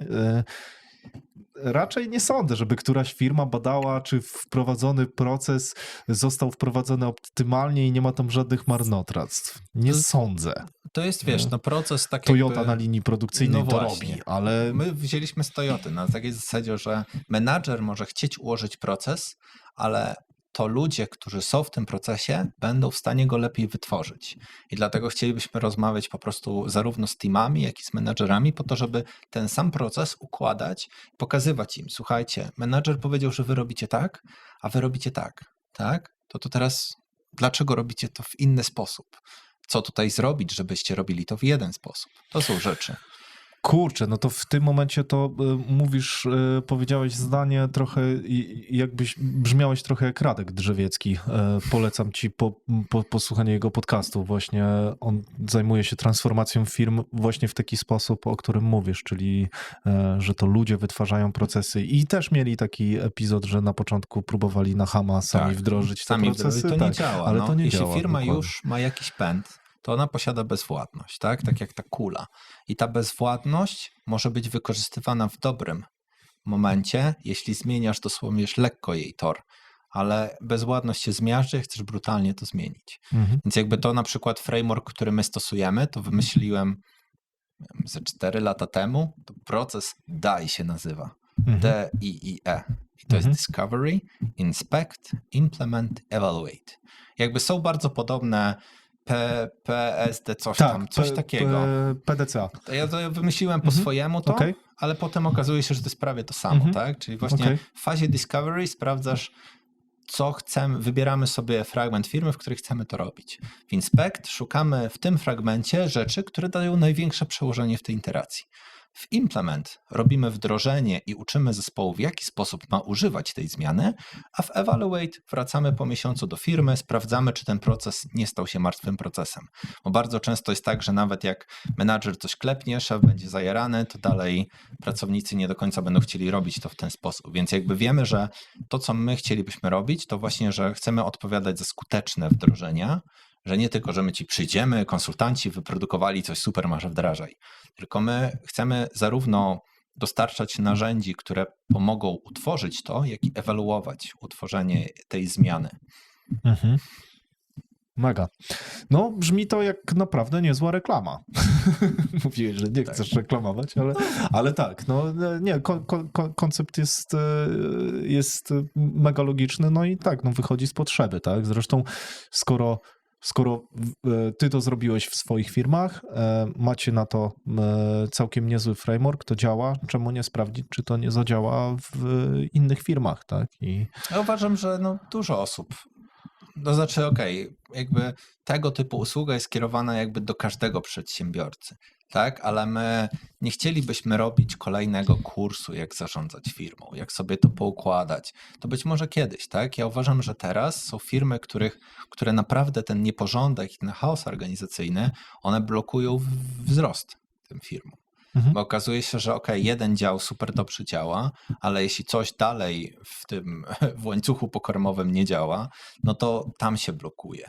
No tak, no zwłaszcza w czasach, w których ludzie są trochę świadomi, że idzie kryzys, to tak naprawdę nie potrzebujemy więcej klientów, żeby zwiększyć obroty firmy czy jej sprawność. Grzebanie w jej wewnętrznych bebechach potrafi dać większy zwrot, tak? I to na tym się skupiacie, tak? No właśnie to jest coś, co my zakładamy, że ta firma już generuje wartość, tak? Ona już jest rentowna, ma te kilka tysięcy na wydanie, na współpracę, ma potrzebę tej współpracy. No ale nie oszukujmy się, my nie wykonamy pracy za kogoś, tak? Bo to my możemy pokazać metodykę układania tego, no ale nie jesteśmy pracownikami tej firmy. No tak, ostatecznie jakby to rozumiem, że to jest consulting, chociaż to jest consulting plus implementacja. Plus implementacja, tak? Właśnie to jest... Bo chodzi o to, że jakby mogę przyjść do ciebie, powiedzieć, to w jaki sposób montujesz filmy, czy podcast jest niewydajny. Weź to narzędzie, połącz to w taki sposób, tylko nawet jak ty mi powiesz wow, no to pomiędzy tym, jak ja ci powiedziałem, a pomiędzy tym, kiedy ty to aktywnie stosujesz i to realnie poprawiło twoją pracę, no to jest bardzo długi czas, tak? I potrzebujesz też podczas tej zmiany upewnienia się, że tak naprawdę idziesz w dobrym kierunku. Bo jeśli okazuje się, że wiesz, że właśnie, nie wiem, łączysz dźwięk z 3 rzeczy i można to zrobić szybciej, no to nie zawsze okazuje się, że to jest problem do rozwiązania na ten moment. Być może łączysz ten dźwięk wystarczająco dobrze na teraz, ale okazuje się, że nie wiem, coś innego gdzieś ci leży. Tak, że na przykład chcesz opublikować podcast, no to fajnie jakbyś wrzucał opisy, zdjęcia, audio i wideo w jedno miejsce, a propagowało ci dalej. Być może to jest problem do rozwiązania na teraz, tak? Nie wiem, tak? Ale to było, wiesz, jakby problem minuta, omówienie minuta, tak? Gdybyśmy mieli się zagłębiać, na pewno inaczej to wyglądało. No i z tego, co my zauważyliśmy, to najbardziej nieupokładane są działy back-office'u. Tak? Czyli to jest coś, co najczęściej founderzy wspominali, że jak ja muszę wysłać jakąś fakturę, no to ja na nią czekam i tak dalej, nie mogę działać, bo oni coś tam zawalają, muszę tutaj jakieś kary za podatki płacić i tak dalej. No, Okej. więc tutaj to myślę, że jest jeden ten. No i teraz wybraliśmy sobie właśnie wśród founderów kilka case'ów firm takich mniejszych, do 50 osób, którym pomagamy się poukładać po to, żeby sami dopracować proces, tak? Żeby już do takiego finalnego klienta nie iść z czymś, co jest jeszcze niedopracowane. Bo to, że my to zrobiliśmy u siebie i potrafiliśmy to Tak. powielić na innych firmach, to nie oznacza, że potrafimy to Że zrobić da się z tego kogoś. zrobić fabrykę. Tak, więc teraz robimy projekty w takiej małej skali, więc po prostu zebraliśmy sobie na konferencji kilka use case'ów firm, które chcą z nami współpracować i będziemy im pomagać iść tą ścieżką, którą mamy zaprojektowaną. Fajnie. Mega to brzmi. Przemku, mega fajne nagranie. Jestem bardzo zadowolony z tego, co tutaj zrobiliśmy. Pytanie, czy chcesz poruszyć coś, czego twoim zdaniem ja może nie poruszyłem, a jest obok tych tematów, które związanych z tym, że rzeczywiście chcemy sobie pomagać, tak? Przekazywać ludziom dobrą nowinę. Tak? No to odnośnie jakby takich frameworków jeszcze, to uważam, że jestem człowiekiem robotem, wysoce osadzonym w rzeczywistości, jakby rozumiem procesy, rozumiem technologię, to ja ostatnio zacząłem kierować się w trochę duchową stronę. I jakby uważam, że są tam frameworki na rzeczywistość, które naprawdę rozwiązują dużo problemów. I owszem, możesz... Podasz jakiś przykład? To znaczy masz czakry, tak? Coś, czego nie widzisz, być może to jest, być może nie, ale przez to, że już miałeś okazję zastanowić się nad pewnym frameworkiem, jak to działa, to rozwiązuje dużo problemów potem. I na przykład to, co ja zacząłem stosować ostatnio, to jakby ja nazwałem sobie to frameworkiem słowo mocy.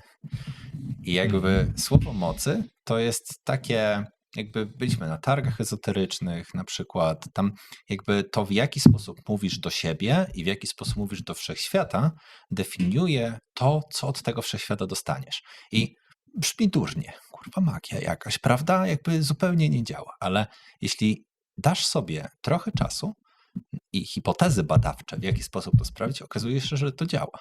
Mhm. Przypomina mi się ostatnia myśl. Nie wiem, czy z kimś rozmawiałem, czy to... Nie, chyba usłyszałem to w jakimś podcaście a propos tego, żeby właśnie włączyć w sobie taką życzliwość do ludzi, których mijasz na ulicy. I to jest chyba to, o czym ty mówisz. No jakby każdy to pewnie sobie będzie inaczej nazywał, tak? I ostatnio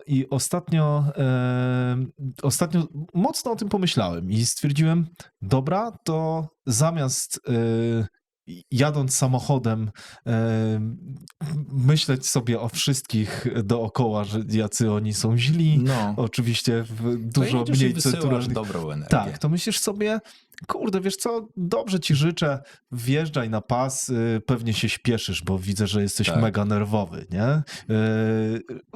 Fajnie, mam nadzieję, że zdążysz, nie? Taka właśnie myśl. Tak. I rzeczywiście to mega dużo zmienia. To znaczy, wiesz, to nawet jeśli załóżmy, że to nie działa, to przez to, że sobie coś powiedziałeś, to działa na ciebie. I ta afirmacja, którą wiesz, są ludzie, że leczenie właśnie poprzez medytację, że mówisz sobie jakieś rzeczy, że nie wiem, skupiasz się na tych odczuciach, no to jakby ja uważam, że ta cała ezoteryka to jakby to jest jeden framework na rzeczywistość, której nie dostarcza system.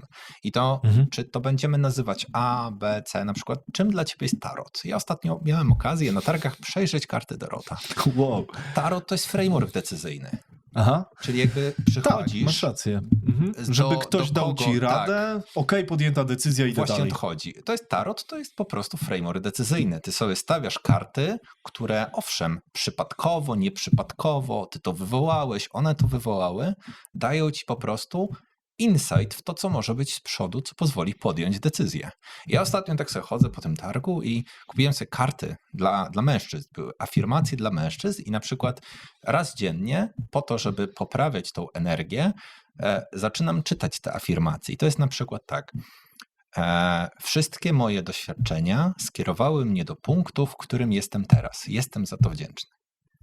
I jakby, Super. wiesz, no dla kogoś to jest głupie, dla osób, które są bardzo osadzone, to jest, wiesz, takie dlaczego mówienie do siebie miałoby działać? No okazuje się, że jak robisz to regularnie, to naprawdę dobrze działa na twoją psychikę i nie jesteś w stanie, być może miałem sytuację w biznesie, w której bardzo potrzebuję PM-a, bardzo, bo już nie ogarniam i powtarzałem to sobie w głowie przez kilka dni i dostałem PM-a. Przyszedł do mnie z networku człowiek, który chciał się przebranżowić, który chciał podjąć piłeczkę i wyzwanie po to, żeby tu być i być może on tam by przyszedł nawet jak ja bym tego nie robił. Rozumiem. Tak? Ale co jeśli to jest po prostu takie, wiesz, niejawne potwierdzenie tego typu działania? Więc ja dlatego roboczo nazwałem to słowo mocy i właśnie uważam, że te wszystkie rzeczy dookoła są no może one nie są w jakiś sposób powiązane, może niektórzy to są wiesz, szarlatani i tak dalej, no ale jeśli masz pewien zestaw i wiesz po co ktoś stosuje tego narzędzia, po co ktoś stosuje rudy, po co ktoś stosuje właśnie afirmacje, po co ktoś medytuje, po co ktoś chodzi do osoby, która stawia tarota. Jakby nie wiesz, ale to jest ich framework na rzeczywistość, gdzie ja wcześniej zupełnie nie dopuszczałem do siebie, że tego typu rzeczy mogą działać, a im jestem starszy, tym bardziej wiem, że działają. To jest jakby moje przekonanie, tak. Mega. Otworzyliśmy, widzę, nową puszkę Tak. Do dyskusji. Rzeczywiście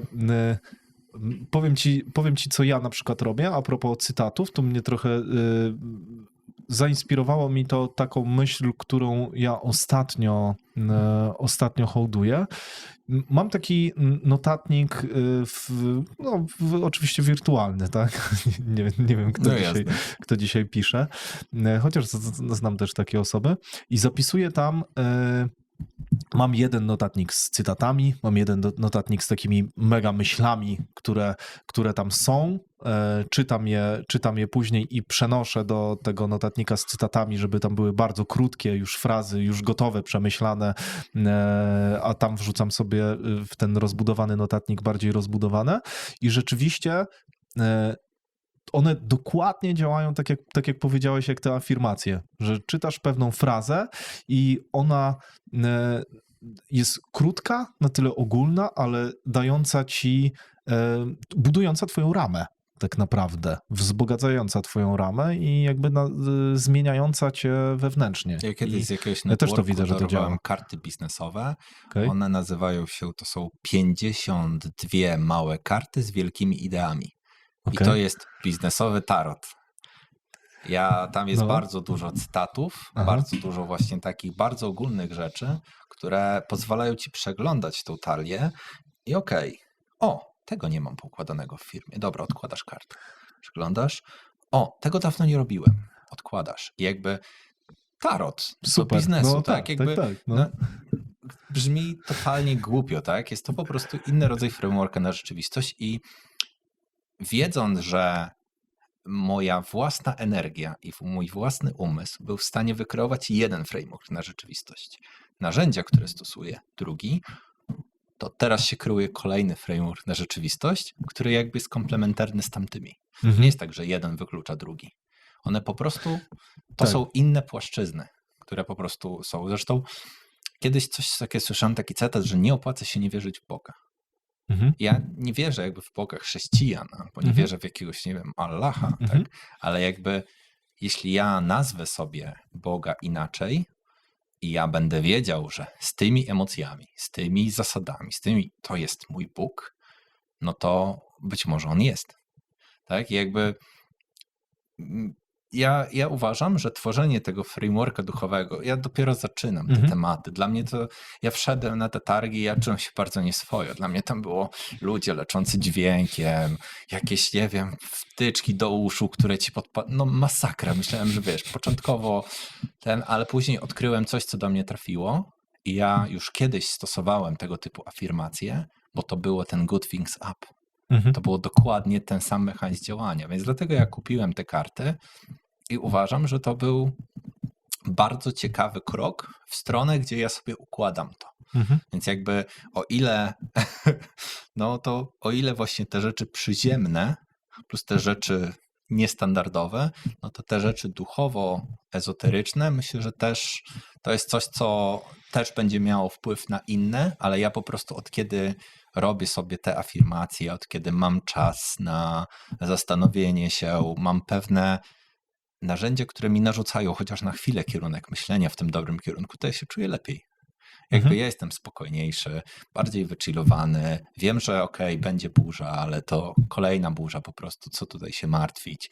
Więc być może następnym razem, jak się spotkamy, to będę miał więcej wiedzy na ten temat, więcej doświadczeń, no bo na razie uważam, że jest to bardzo ubogie, ale to jest pewien framework na rzeczywistość, którego nie należy skreślać, bo on wyjaśnia bardzo dużo rzeczy, których normalnie nie wiesz. Nie wiesz, bo nie łączysz kropek w ten sposób. Nie wiesz, bo nie wiedziałeś, że te rzeczy się łączą, tak? Albo nie wiedziałeś, że te rzeczy między sobą dokonują jakiejś interakcji. Ja bardzo mocno się zgadzam z tym, bo moim zdaniem ludzie powinni rozwijać się, posiadać umiejętności na kilku płaszczyznach, tak? Muszą potrafić mówić, pisać, czytać, znać podstawowe prawa matematyki, czy fizyki, jakiejś logiki i tak dalej. I też muszą mieć właśnie tą sferę duchową, o której mówisz. Ja od długiego czasu wchodzę w to. Też nie czuję się ekspertem, bo każdy gdzieś tworzy sobie swoją tą duchowość. I tak jak powiedziałeś, ważne jest to, że to nie musi być prawda. Ty musisz założyć, że to jest prawda, tak? Bo to nic nie zmieni, czy to jest prawda, czy nie, tak? Większość ludzi właśnie, mam wrażenie, że jest przekonanych, że muszą wierzyć w to, co jest prawdą, tak? A najfajniejsze odpowiedzi tworzą się wtedy, kiedy zadaje się sobie pytanie, co z tego, w co bardzo mocno wierzysz, jest nieprawdą. Nie mam takich rzeczy. Jakby ja wiem, że rzeczywistość, mimo że ty ją widzisz tak i ja ją widzę tak, to ona jest subiektywna. Jakby to są tylko kamery. Tam jest masa informacji, których nie rozumiemy, nie potrafimy dostrzec. I można to zobaczyć w formie cyfrowej. Masz kamerę i kamerę termowizyjną.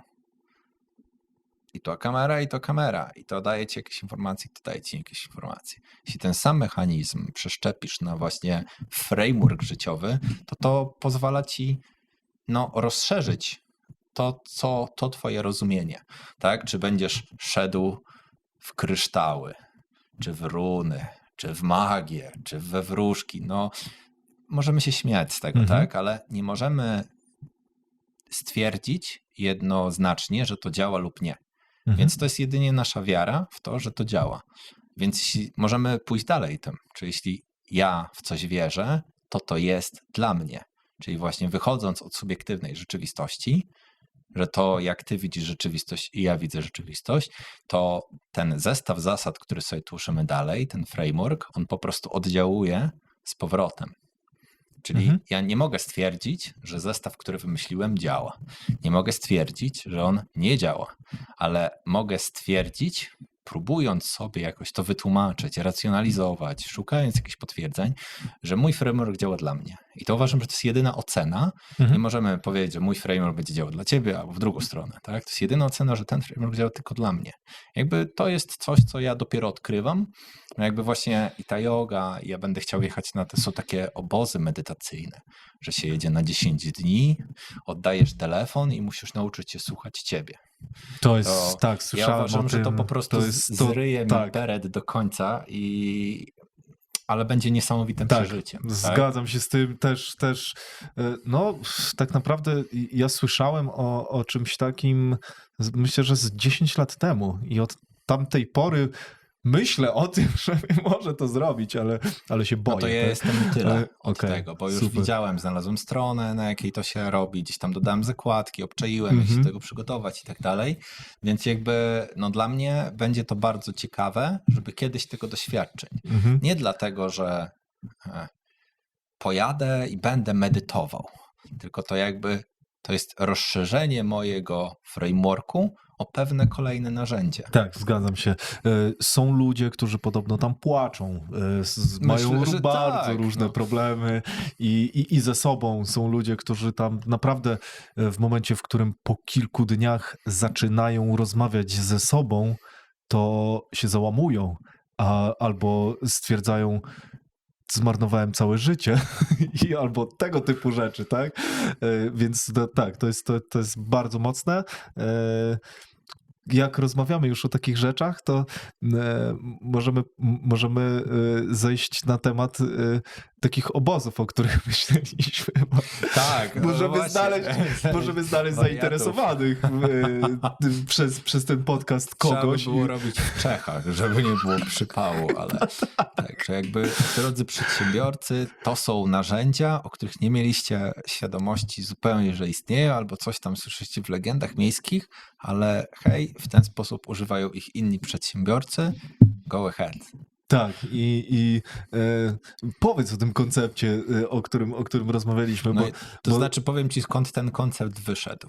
Bo jak kiedyś byłem małą firmą, miałem, kilku pracowników, to były problemy nie do rozwiązania. I ja wtedy właśnie zaczynałem kwestię microdosingu i to bardzo mi pomogło, ale nie mogłem tego przerzucić na pracowników, bo po prostu nie chciałem się z nimi dzielić tą informacją. Ale wymyśliłem koncept biura podróży. Czyli jak masz apteczkę w biurze, to masz travel, która jest fioletową apteczką, gdzie w środku masz substancje, które pomagają ci rozwiązywać problem. I jakby nie wyobrażam sobie wdrożenia czegoś takiego do firmy, bo to by było naprawdę kosmiczne, tak? Ale z tego konceptu wyszło właśnie to, że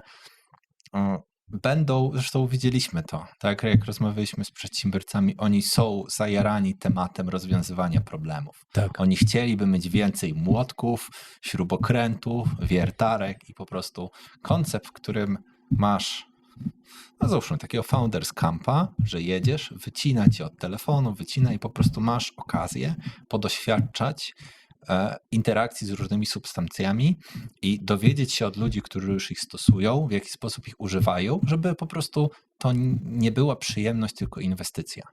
Tak? I jakby uważam, że tego typu koncept można było kiedyś, Szymon, zrobić. Trzeba było znaleźć. Ja jestem tak otwarty na ten koncept. Słuchajcie, jak się znajdzie 10 osób, to robimy. Nawet w tym podcaście podlinkujemy maila, na którego piszcie. Tak, możemy łapać. Założymy takiego maila. Jeżeli ktoś będzie chętny, to na pewno ten pomysł wykiełkuje, bo on gdzieś jest Zresztą, cały jak czas w gadamy przestrzeni. z przedsiębiorcami, no to oni stosują już takie substancje. Jakby mam dużo kolegów też z branży technologicznej, którzy po prostu to stosują. Na małą skalę, być może w sposób też bardziej eksperymentalny, więc może samo ułożenie komuś takiej wiedzy byłoby dla kogoś cenne, nawet jeśli nigdy nie miał styczności, albo jak już miał styczność, to że na przykład stosował coś źle. Tak, bo to jest właśnie problem, tak, że ktoś słyszy, nie ma rzeczywiście takiego przewodnika, którego w to wprowadzi i może po prostu sobie coś zepsuć, tak? No może wiesz, coś sobie zrobić, tak, bo to nigdy nie wiesz. Dokładnie. No, ale koncept, myślę, że jak teraz słyszałem właśnie na tym wykładzie o substancjach psychodelicznych, no to oni uważają, że to jest renesans. Wchodzimy w renesans psychodelików. Więc może być sytuacja, w której ten pomysł, który teraz załóżmy jest z takim właśnie kampem tripowym, tak, no nawet nie tripowym, oczywiście obrazowo mówiąc, to być może on niedługo będzie do zrealizowania. Tak. I wydaje mi się, że może być tak, że rzeczywiście powstanie trochę takich konceptów. No. To wyobraź sobie później, mieć kolegów, którzy są podobnie odpaleni do ciebie, mają podobny framework na rzeczywistość, to jeden zmotywowany człowiek może zrobić dużo. To banda przedsiębiorców z kasą, z podobną motywacją może zrobić naprawdę ogromne ilości. Tak. Tak, i to jest właśnie zalążek do tego, żeby stworzyć małe państwo. Bieszczadek. Tak, zupełnie inaczej działające niż nasza obecna demokracja. Mających oczywiście płot, tak, i możemy nawet płacić VAT. Ja też, możemy płacić podatki, bo byście pozwoli nam dorobić po swojemu. Dokładnie. Więc to tak. I wydaje mi się, że to jest mega optymistyczna myśl na koniec, na zakończenie tej wyprawy. Tak, bo to była mega wyprawa. Bardzo... Całe ciepełko. Nie no, super Szymon się gada. No, mi też. Powiem ci, że to jest... No, dzisiaj to jest mój ulubiony odcinek podcastu. No to dobrze, to byleby nie ostatni. Tak, i no mam nadzieję, że jeszcze niedługo się spotkamy. Myślę też trochę powoli o takim koncepcie, żeby łączyć i zrobić taki entertainment z kilkoma osobami. Mogło to by być też ciekawe, ale... Taki panel dyskusyjny. Tak, no, chociaż wydaje mi się, że te takie w intymnym gronie rozmowy, one są często głębsze, ale gdyby zebrać podobnych... Tak, no to będzie tak samo głęboka to rozmowa. tak samo będzie głęboka, a nawet może fajniejsza. Przemku, dzięki Dzięki wielkie. i dzięki wam. No.